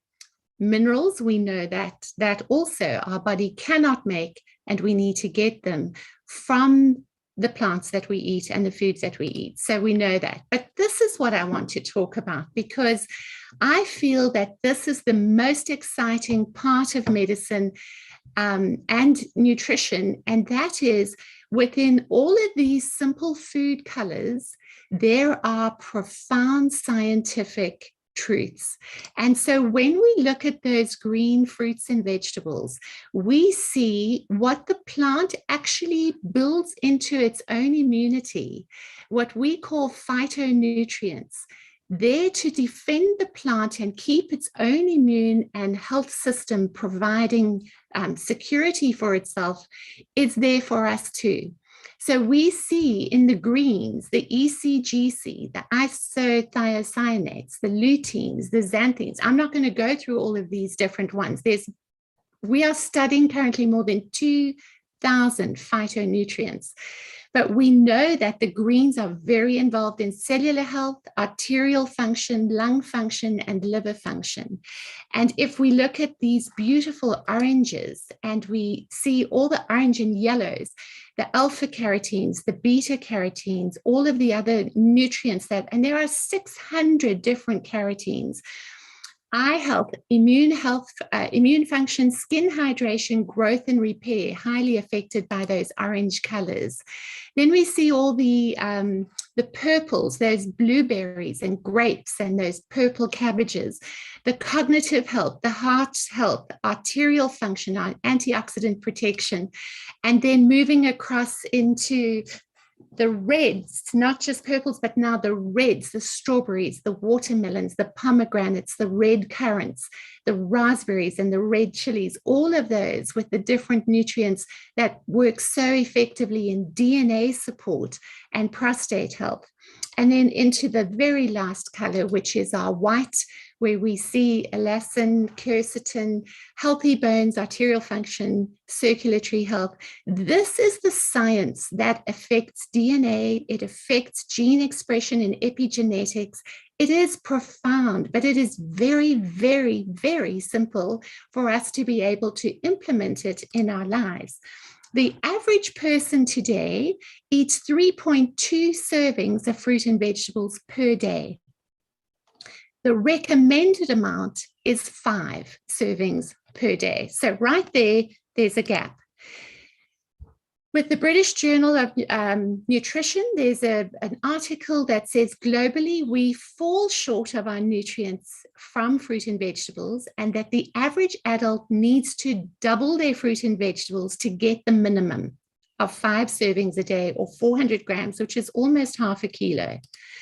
So here's a challenge for you. You can make this grid. You simply draw the 7 days of the week on the top, the 5 colors that I've just explained on the side, and you divide each block into 2. And you should be able to eat 2 servings of each color every day of the week, which is 10 servings of fruit and vegetables. And that's a challenge I'd like to leave you with, because that challenge will change your epigenetics, your gene expression, your weight management, your energy management, your cholesterol. Just that little simple intervention will make a world of difference to how you express your health. Just to give you an example, when you're powering up that plate, you want to go for variety. Don't eat the same red color all the time. Red grapes have 20 more times resveratrol, believed to support memory and heart health, than blueberries. Carrots have 4 times the alpha-carotene that supports healthy vision than winter squashes. Raspberries have 3 times the cellular health promoting ellagic acid of strawberries. Green tea delivers 90 times more EGCG than black tea for brain and heart health. Raw garlic has 11 times more active ingredient allicin than powdered garlic would have. So lots of variety within those color groups, super, super important as we move forward. And if you know me and you breathe, you will be supplementing omega-3. It's the most common nutrient efficient product that we have or nutrient, and it's involved in brain, joints, heart and lung, muscles, and pancreas. So lots of color and omega-3 supplements, and we see an incredible difference in health. So plan that plate. This is a very conservative vegetable portion. And just to share with you that I actually have done this with a bridging program of kids who were in Alex and bridging into their university program, and just help them draw out on paper plates and go home and eat the correct portions. And what was astounding to them was how nutrient dense these were, the foods that they were eating, how little density there was, and how much better their attention spans were. So encouraging you to just get this plate model right, increasing this even up to 50% of fruits and vegetables per day, making a huge impact. And then just to leave you with this really powerful evidence-based medicine shown by Dr. Dean Ornish, which many of you will know, is that he has a multidisciplinary approach to wellness. So what you eat, how much activity you have, how you respond to stress, and that is my time up. Thank you for that. And I will stop talking in a minute. And so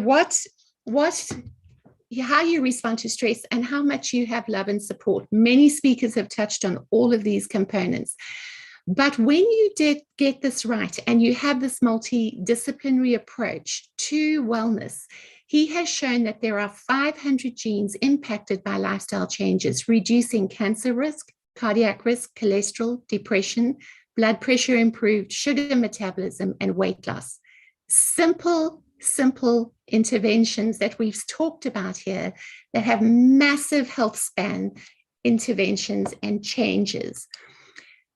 Last thing I want to talk about is the DNA. At the end of the DNA, there are little caps, like shoelaces have a little plastic cap at the end called telomeres. The telomere is there to protect. The longer you live, the more integrous the health of the DNA is, the better integrity there is in this telomere. And what we know is that plant-based diets improve the length of the telomere and the quality of the DNA. And so in many aspects of science, we will see these simple measures of including and increasing colorful diets. 50% of your plate will have massive impact. You may not understand the science of it, but you will experience the benefit of it. So today I'd like to leave you with this challenge. Are the choices that you're making today, the simple little choices of improving from 3 vegetable servings, fruit and veg a day, to 5, to increasing to 10, or just not moving enough, and the next speaker is going to be speaking about that. Are they going to move you forward 10 years from now where you have a much richer health span, or are you going to regret the choices we could have made that were so simple to make and they haven't improved our health span? So thank you so much for inviting me and for sharing. I'm going to stop sharing. And I'm sure I have spoken a little bit too long, but it's tons to tell you and not enough time. Thanks. Dr. Khiev, the excitement is palpable because there are many questions actually about the power to the plate and the plan that you have out, and the information that you've just provided, I think really bringing to life not as what we're just eating and nutrition, but bringing color to it. I think the color aspect that you've introduced really helps to shift our mindset around what it is that you're putting on your plate, and not just at a basic level, but there are so many ways that we can be benefited. And I think to have access to that information, a lot of our comments are here asking for that kind of information because they also want to start planning their plates. So we'll be sure to see that we can get the information and guidance for the questions that you're being asked on your power to the plate and the color menus, and how we can put that and integrate that into our way of being.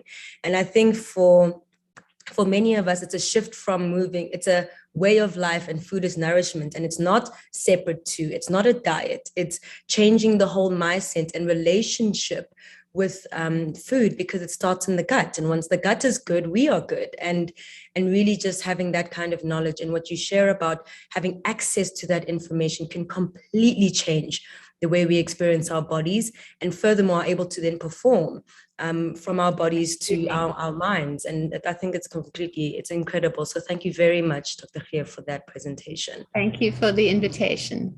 Thank you. Our next panelist continues into the world of movement and body, where we speak to Pippa Pepra, is the managing director of Pippa's Gyms in Accra, Ghana, as well as the managing director for Solutions to Exercise Through Life. She is passionate about fitness, nutrition, education, wholeness and wellness, and her family. She established Pippa's Gym as the first private health and fitness center in Accra. She set up the first Royal Academy of Dance School in West Africa, and has been offering various fitness movement classes for over 25 years. She holds an honors in Bachelor of Science from the University of Waterloo in Canada, as well as her YTTC from the Orient Healing Center in Thailand. She teaches Ashanta Yoga and believes that a day without movement and exercise is like a day without water and oxygen. And I can completely agree. If we're made to move, then what would we be doing without movement? Pippa is proud mother of 4 adult children, and she continues to work passionately and dedicatedly in health and education in rural communities in northern Ghana. Thank you, Pippa, for speaking to us about movement as medicine. And as you can see, that all of us are connected to this wellness wheel, and each part plays a role in our overall health and wellness. Thank you, Pippa, for speaking to us on movement as medicine.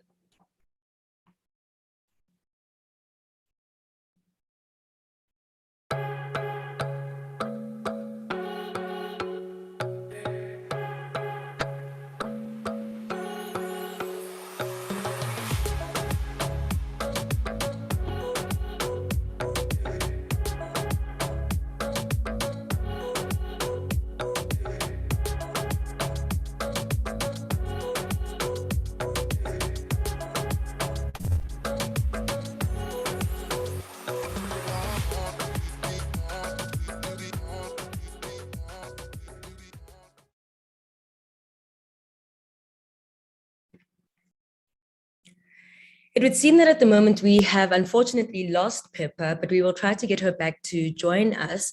So we will move swiftly along to thanking our next sponsor, who is Metropolitan, who are passionate about financial wellness and financial literacy, which again extends to how we culminate as health and wellness and holistic beings when we approach our own lives in health and wellness.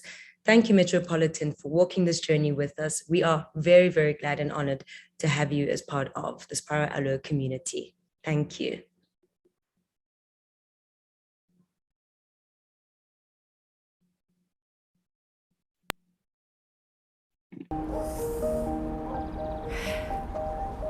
Yeah, ne? Motho tswa hole. I mean, people who meet me now think I've got everything. But the truth is, without you, my people, I wouldn't be standing here today. You all became my parents after I lost my parents. Tatin without you, where would the transport money to go to my interviews have come from? You were even the only reason Thabo Letshepo had school uniform every year. Mam Dluli, the way you fought to keep me in school taught me more than just maths. Osmatshepo, my Metropolitan financial advisor. Without you, I would not have the right cover to take care of me and my loved ones.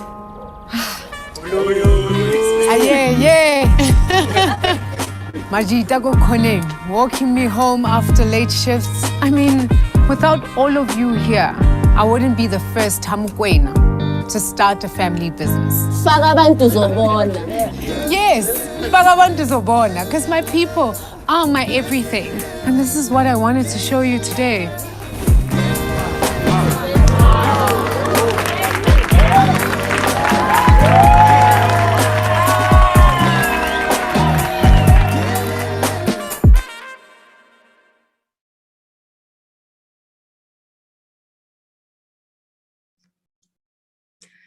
Thank you, Metropolitan, for joining us on this journey.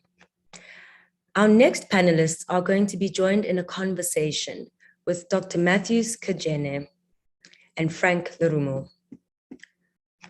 Dr. Matthews Kajene is a clinical and consulting psychologist and has completed his MSc Clinical Psychology and PhD in Industrial Psychology.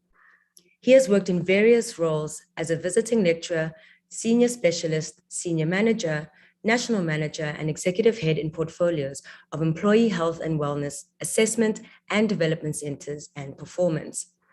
He has worked in the Department of Health and as well as Medical University of Southern Africa. He has operated in the spaces of Correctional Services, Anglo-Platinum, National Intelligence Agency, South African Post Office, the Department of International Relations and Cooperation, and Transnet.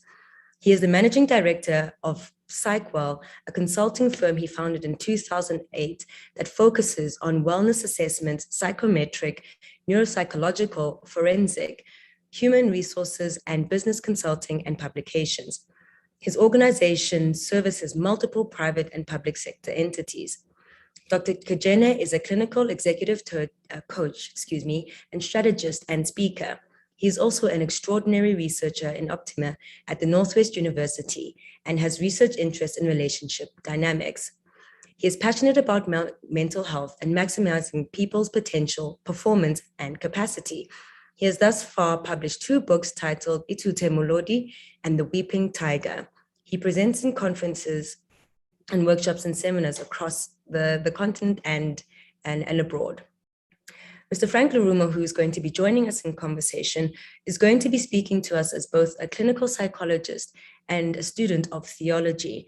Combining these two, he is currently working as a pastoral intern and as a biblical counselor, where he loves his coffee and his Buddhist barista. Together, they're going to be speaking to us aptly, and I think, about connection, spirituality, love, and support. Thank you, Mr. Frank Lerumo and Dr. Matthews Kajene.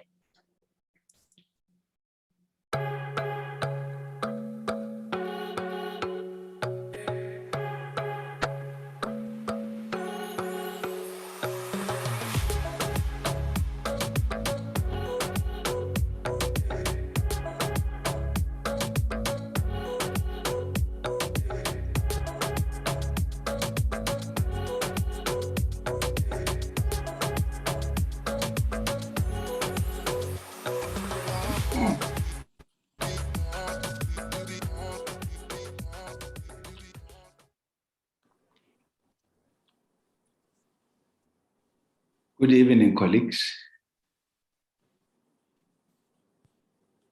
Good evening.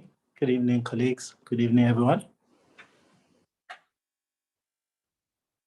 May I play? Good afternoon, everyone. I don't know if everyone can hear me. We can hear both of you. Thank you. Right. Thank you. Let me start off in context. Existential crises are not a rare phenomenon. Depending on the times of our lives, and critical existential questions always arise. And we can take a few of these questions. Why am I alive? What drives me to face another day? Why do I think I have everything, yet I'm not content? Why do I think I'm an underachiever? Why do I think I'm here, but I'm not here? Meaning, why do I feel absent in my own life?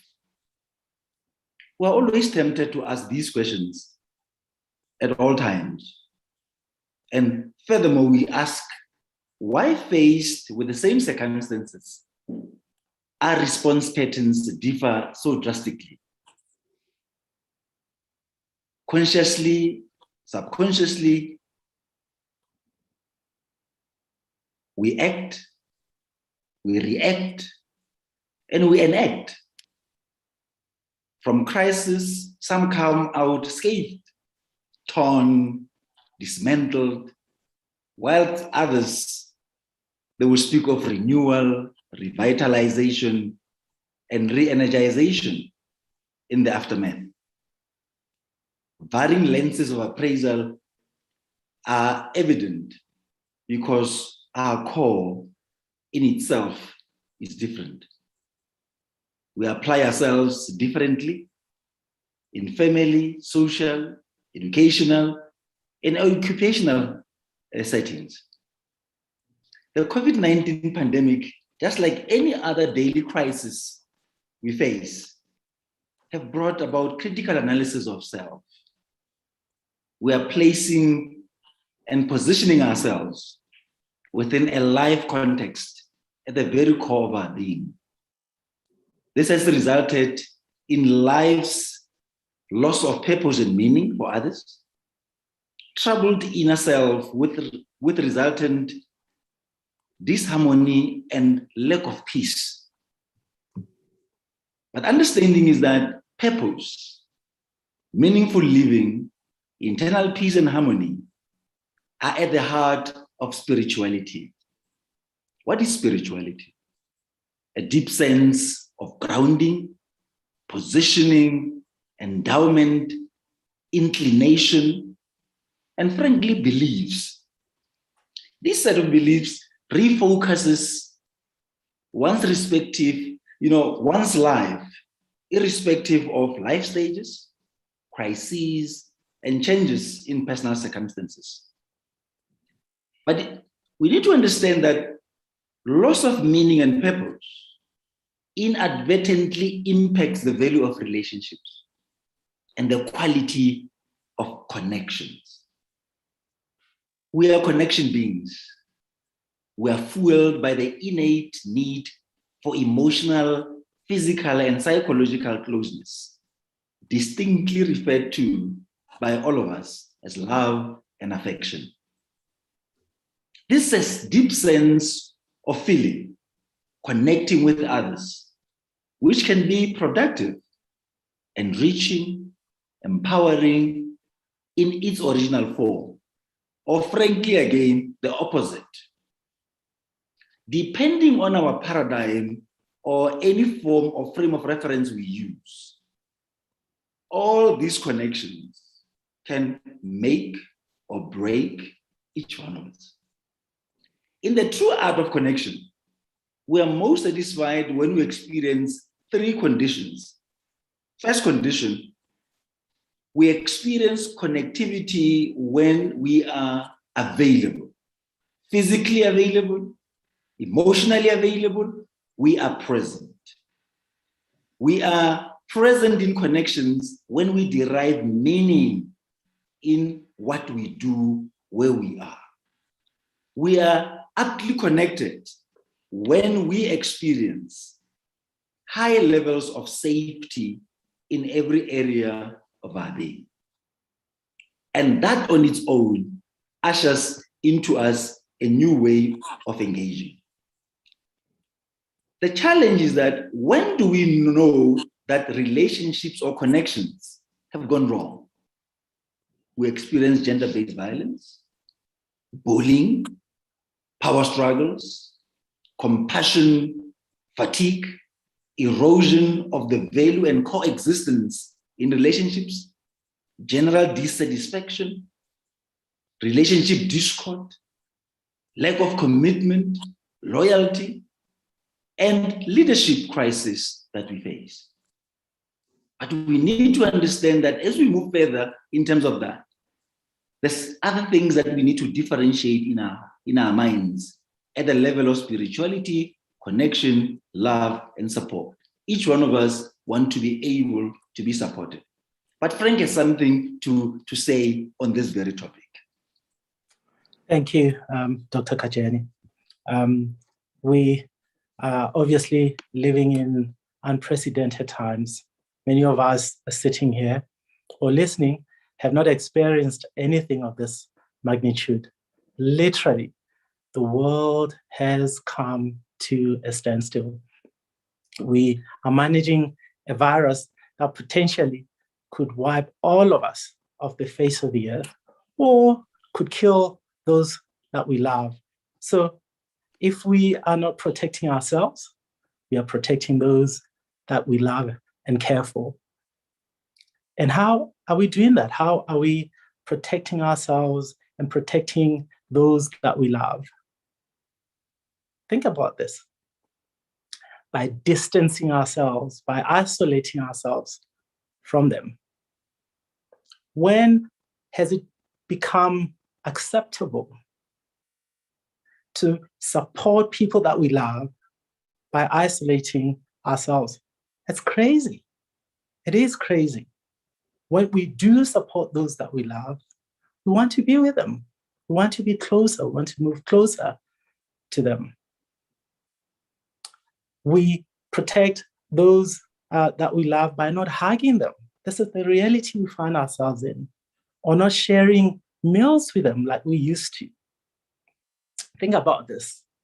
Nothing is as impersonal as giving your own mother or your own dad an elbow bump.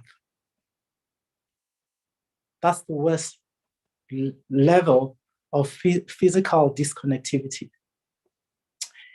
And whereas previously people went to their offices to meet with other colleagues that they're working with, now they've got to work from home, running away from this virus.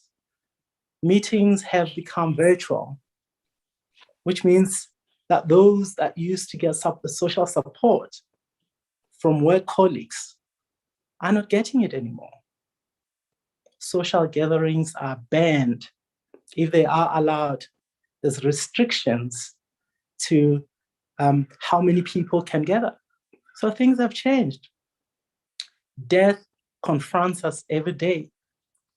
Each one of us today knows someone that has died, or they have personally lost a loved one.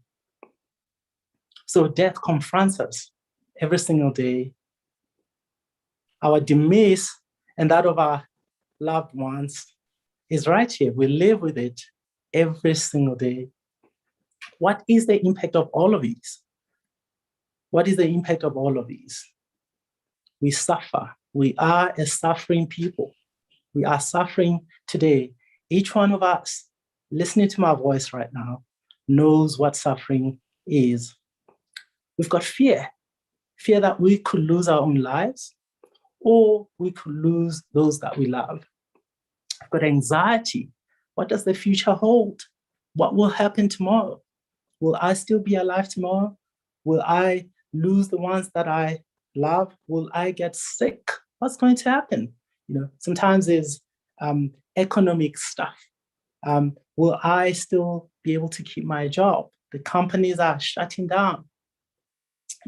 There's grief and mourning as a result of death. People are grief-stricken. People are mourning. There's disconnection. There's disconnection. There's alienation. There's alienation. Okay. There's isolation, and all of these have got a devastating impact on our own emotional and mental health. Dr. Kajani. And truly, Frank, we need to get to a point where we are indeed asking the questions, what do we do henceforth? And we need to differentiate as we do that. Are we at war with self or at war with others? And these strategies must relevantly deal with the presenting problem without fail. And let's start with the process. Spirituality means a lot of things, and it has been explained holistically in many things. Now, the question that we raised first is that, to what extent do I know myself? How do we then start to invest in ourselves in whatever way? You are not here to work and die. You are here to live, to enjoy, to live well, to work well, to explore, to engage self in many other ways. Stand for something.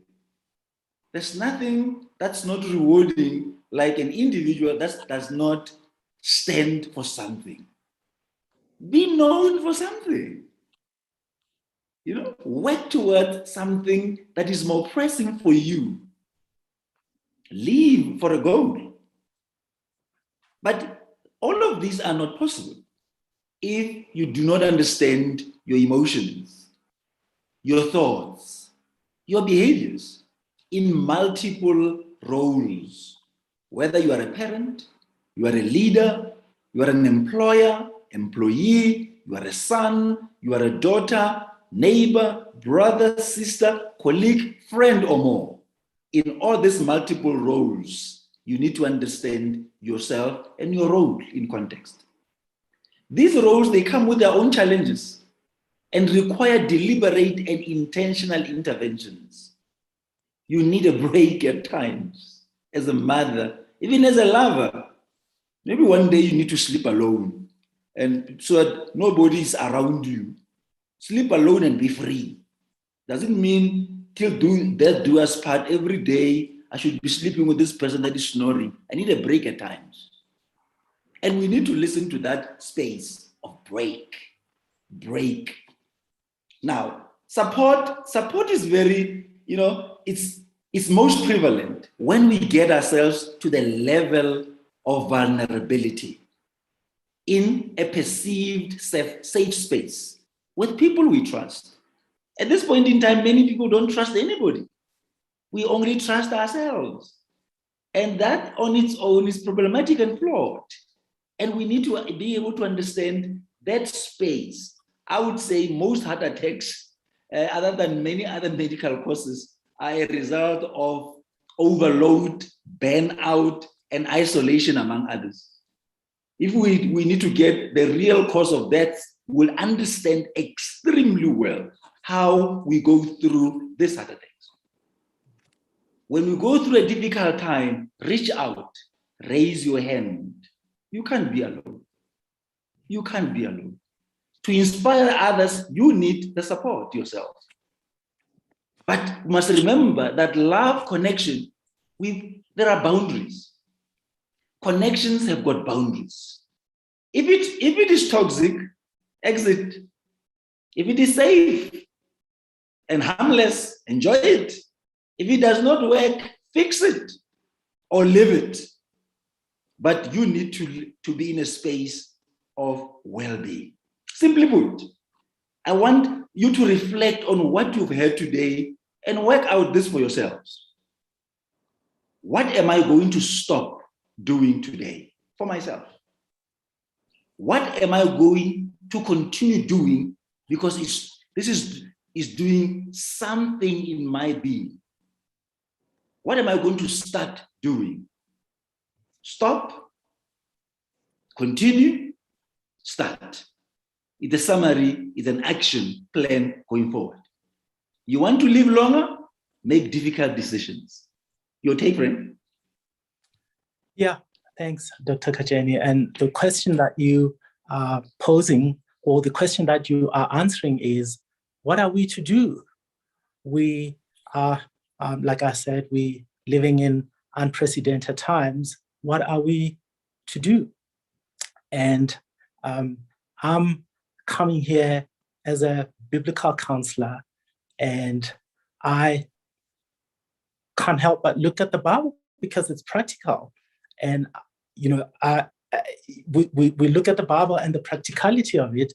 And I do know that each time, you know, the Lord sent people on a treacherous journey, mission, insurmountable insurmountable tasks with the possibility of persecution and even death. He always said to them, do not fear, I am with you. Do not fear, I am with you. You know, the presence of bad times is usually the greatest persuasion of God's presence. When we suffer, when we're going through suffering, the tendency is to believe that we are the only ones going through that suffering. And there's a sense of alienation. We feel alone. We feel abandoned. And the truth is, we are never alone. We are never alone, even when we do feel alone. We're never alone. There's the abiding presence of the Lord that goes with us all the time. So we need to fill ourselves, fill our minds with the truth of the fact that we are never alone. We walk with the abiding presence of God. Because when we fall into that temptation of believing that we are alone, what ends up happening is we get more anxious, we get depressed, and our well-being, our emotional and mental well-being, our psychological well-being suffers. So that's the first thing. The second thing that we have also learned about this pandemic, the COVID pandemic, is the fact that we're not in control all the time. And we've got to learn to say, what are we in control of? And what are we not in control of? We've got to learn to admit that as human beings, we have got limitations. We have got limitations. And even as the previous speakers have spoken, we've got to be taking care of ourselves. We've got to be eating well.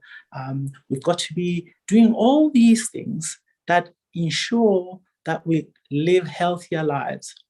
But even in doing those things, we've got to remember that we're not always in control.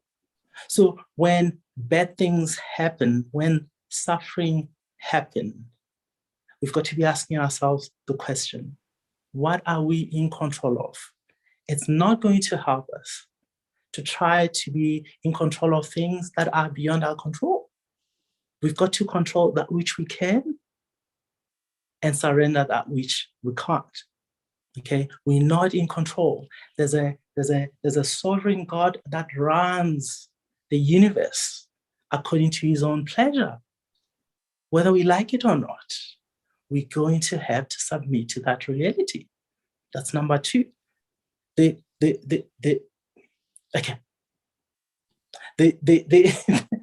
my time up? Yes, I think we are very passionate about this subject, I know. And I think now I can hear you being on the pulpit. But I think in terms of that, as we go through rounding up, I think the total well-being there is for us to really take care of our mental health. Yeah, we need to realize our own potential, cope with our normal stresses, work productively, and generally make a contribution. Thank you very much, friend. And thank you, colleagues. Thank you. Thank you so much, Dr. Kajene and Dr. Rumo. Honestly, we are nothing if we are not connected. And I think what you speak to about life being about purpose and meaningful living can be aptly summated in saying that we are connected, and that when we understand this, we remember that we're not alone. And it is in that we can rest assured that we are not alone. There is a quote by Maya Angelou that I think maybe supports this, that I had heard recently, that shared when she was to the end of her life, a year before she passed. She was asked by an interviewee that said, "You have done so much with your life. Do you think you still have a purpose?" To which she responds, she says, "I have opened my eyes today, so God must have a plan for me." And I think if we can think in that way, that we are all here because there is a reason that we need to be here. We remember that we look at each other in the eye and know that there is purpose in serving and being connected and in community with one another. So thank you very much for that. Thank you. It was a beautiful, honest, and integritous session on our spirit and our being and love. Thank you so much. Thank you. We have Dr. Pippa, who has returned, and I would just like to possibly read for us her bio, which we might have missed, just to introduce her accordingly. And thank you, Pippa, for joining us again. Pippa is the Managing Director at Pippa's Gym in Accra, Ghana, as well as the Managing Director for Solutions to Exercise Through Life. She's passionate about fitness, nutrition, education, wholeness as wellness, and her family. She holds an Honours in Bachelor Science from the University of Waterloo, Canada, as well as her YTTC from the Orion Healing Center in Thailand. She teaches Asanta Yoga and believes in a day without movement and exercise is like a day without water or oxygen. She is the proud mother of 4 adult children, and she continues to work passionately and dedicatedly in health and education in rural communities in Northern Ghana. Thank you so much, Pippa, and we're glad to have you back to share with us on movement as medicine.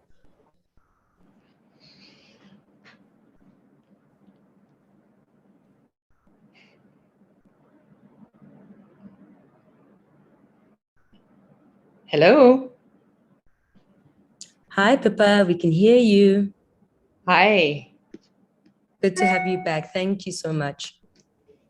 Sorry about that. No, not at all. Thank you. Okay, so lovely to be here. Thank you so much for having me. And the first thing I would like us to do is a little bit of movement as medicine. So I know you've all been sitting there on your seats. So the first thing, if you can place your feet on the floor in front of you. And if you can take a nice deep breath in, bring your arms up, look up.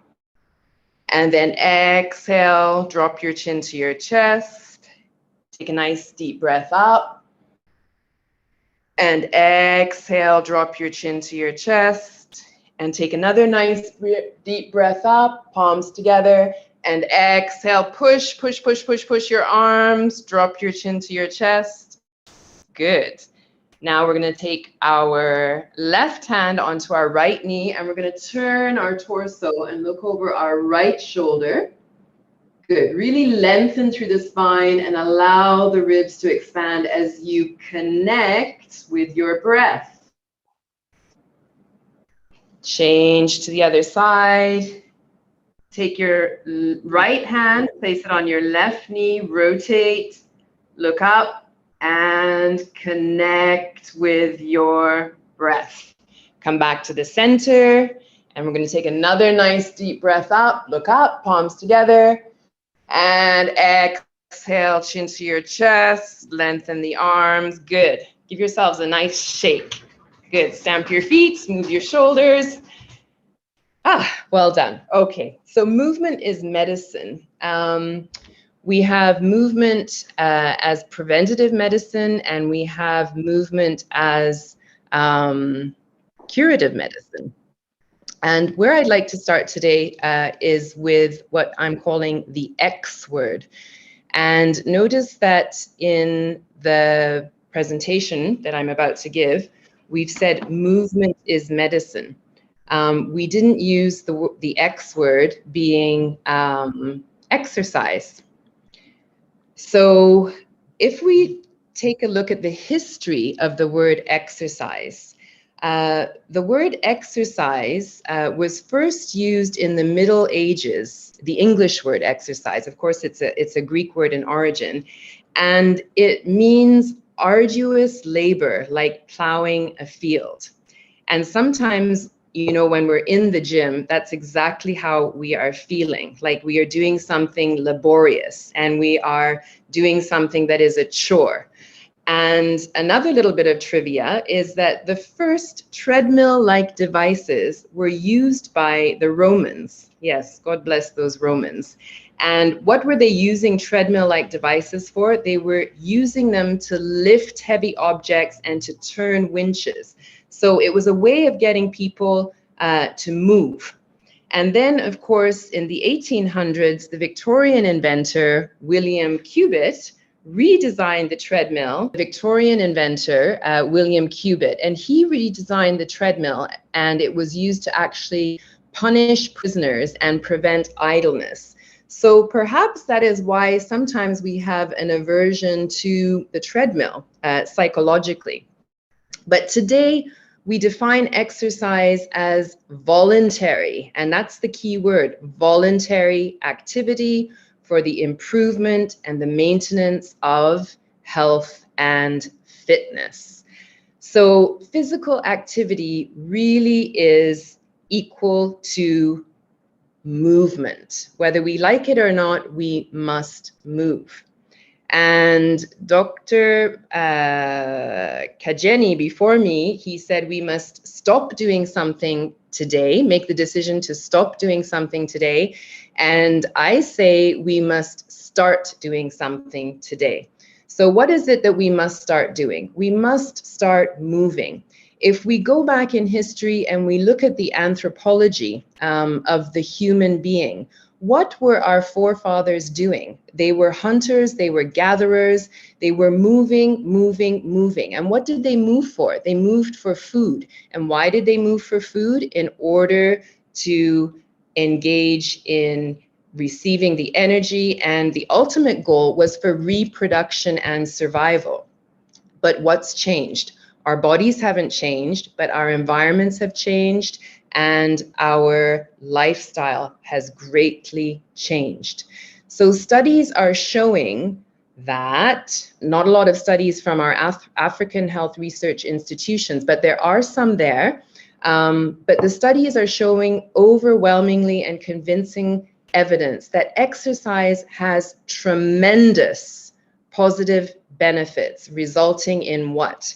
Number one reason that we need to move is so that we develop stronger and healthier immune systems. And we all know that this is a priority in today's world that we are living in. Another reason, reducing the risk of non-communicable diseases. What are those? Cardiovascular heart disease, diabetes type 2, which comes later on in our lives, hypertension, and certain types of cancer, predominantly bowel cancer and breast cancer. We're seeing studies where exercise has a positive impact on those types of cancers. And of course, Alzheimer's and dementia. If we develop a healthy exercise routine, these are all the risks that are reduced through the act of movement. We also ameliorate what we call metabolic syndrome. What is metabolic syndrome? It's characterized by 4 things: increased blood pressure, increased blood sugar levels, increased cholesterol levels, and a large waist. Those are the indicators of metabolic syndrome. When we move and we exercise, we promote better sleeping patterns. Everybody knows when they have had a good night's sleep that they wake up feeling refreshed mentally, emotionally, and physically. Exercise also, according to all the studies, reduces depression and anxiety. And of course, through exercise, we have a feel-good factor. And the feel-good factor happens because we start releasing all the great things like endorphins and serotonin and dopamines. And these are all natural chemicals that occur in the body when we exercise. So we also need to look at, why do some of us prefer the couch or the computer? If we had been saying this probably about 15 years ago, I would have just said the couch. But now we can see that the computer is also a problem. And our earlier speakers were talking about just that, the fact that we are so connected to gadgets, connected to televisions, connected to screens. Just a little bit aside, I also run a Royal Academy of Dance ballet school. And when we have the open houses for our parents, one of the questions that I ask at the end of every ballet session, I ask the parents, do we have skipping ropes for our children at home? Do we have bicycles for our children? Do we have balls for our children? Are we still asking our children to go outside and play? This is movement. So the number one reason that people cite, according to the studies, is that I have no time. I'm so busy. If I could only make the time. Do you have the time? It is a priority that we must make when it comes to exercising. So when we make these excuses one after another, it's probably the fact that we are not prioritizing in our minds the act of movement. And I always say to my gym members who come in, the hardest thing to do is to walk through that door and commit yourself to the act of exercise or movement. Once you make up your mind, everything else will follow. Everything else will follow. You will start to feel the physical benefits, you will start to feel the psychological benefits, and you will start to see and feel the emotional benefits of what happens when we commit ourselves to an exercise program. So how do we get our groove on, and at any stage in life? And it can be done at any stage in life. If we start exercising when we are younger, so if we cultivate the movement habit or the exercise movement in our children, this is something that they then carry on to their teens, and this is something that then they hopefully carry on into their adulthood lives. But again, if we look at the studies that have been done, it is never too late to exercise. It is never too late to keep moving and to keep active and to do something by starting today. So the key here is that if we find something we enjoy and we are passionate about that involves movement, we are social beings, and studies show that people who exercise in groups and teams or with personal trainers and with friends, they tend to adhere to their exercise routines for longer, and it becomes usually a habit if we stick to it for 30 days. So I'd like to suggest that we all start a 30-day challenge. What are you going to do today for 30 days that will make you more active than you were yesterday? And then once we commit to this, then movement becomes a part of our lifestyle. And again, I want to stress that it is never, never too late to start moving. So I'm talking about moving, I'm talking about exercise. So how much of exercise is a good thing and how much of exercise is not such a good thing? Well, there is a man called Paracelsus who said, all things are poison, and poison is in all things. It is only the dose that permits something not to be poisonous. So it's about finding your balance. It's about not too much and not too little. And if we can do that, then I think we are on the track to being healthier, to being more holistic human beings. And if I could recommend a book, it's a very amusing and scientific read. It is called Exercised by Daniel Lieberman. And it's a really great book. But if you don't have the time to read it, I would summarize it as follows. He says, make exercise necessary and fun. Do mostly cardio, but also add some weights. And some is better than none, and keep it up as you age. So if I'm going to be Dr. Fitness for today, I would prescribe motion as the lotion. Thank you. I hope you've enjoyed the presentation. Motion as the lotion, Pippa. Thank you so, so much. And I think it is to really reiterate that with more than 600 muscles in our body as compared to 206 skeletal bones, movement cannot be underestimated and undervalued. So I think what you've shared today is imperative. And we need to start at the basics. It's a skip and a jump, hop and a skip. And I think we need to start it at home before we have to go outside. So thank you so much for that, Pippa. With that, we conclude our panels, and I'll be handing over to the summit team and Ms. Louisa Mkhodi, who will be giving us our vote of thanks.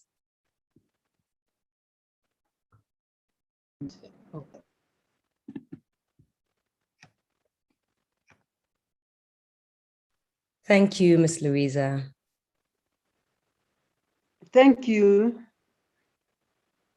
Thank you, Ntabiseng. Are you on? Thank you, Ntabiseng, and thank you to all our participants this evening. Wow, what a treat, what a feast, what a buffet. I hope that everybody who's participated today is as gratified and enjoyed this afternoon as we did, as we were preparing this journey of wellness. You know, during this time of COVID, I think we all felt that we were under attack. We all felt that as human beings, the external circumstances of life were starting to overwhelm us. However, I hope that today we feel empowered, that we've been given the reassurance that we are still in control. We've been given the choices, and I think many of our speakers have spoken about us getting our power back, that we are still in control. There are still things that we can do to make us, reassure us that we can still make the kinds of choices that will ensure our existence, our peaceful, harmonious existence in this universe. And so I thank you all today for participating in this webinar today. And first and foremost, I want to again thank all the participants from all over the world. We, as the South African initiates of this webinar, we also invited people from the continent. That we are well represented globally, America, from the UK, from France, China, well represented. Thank you so much for being present and for endorsing this journey that we have embarked on. Obviously, without the presenters, this would not have been possible. And we really want to thank you for all the effort, your time, your energy, your commitment to making this possible is really appreciated. Our sponsors, we really do appreciate the sponsors who believed in us, and most importantly, who saw the synergy between what they are doing and what we are. Nozala, maybe more focused on women, but saying, yes, not just women, but women also interact with men, and therefore we want to support any initiative that empowers women. Again, we want to thank Metropolitan. You know, they were quite an easy partner. They saw immediately the synergy between what we were doing and what they are about, financial wellness. While we were looking at wellness in terms of mental, occupational, physical, etc., and they said financial wellness is an integral part of our wellness as people. And so we want to support you on this journey. And so thank you so much, Metropolitan, for that. I also want to thank many other people who we can't mention individually, who sent messages of support, endorsement, and goodwill throughout the continent, who said, this is something that we believe in, we wish you well, thank you. To the organizing team, you know yourselves, Dr. Mutu, who the initiator, the conceptualizer of this event, without you, this would not have happened. We are really grateful for you really being passionate about carrying this vision and mission forward. To Joy, to Msimegi, Tabiseng, to Kim, digital marketing, all of you, you've made this possible. Thank you so very much. And we look forward to engaging with you in the future on this exercise. And I really want to wish you well, all the participants, in applying all the principles, the lessons, and the wisdom that you could have gained today. Well wishes and blessings to you all. Thank you. Goodbye.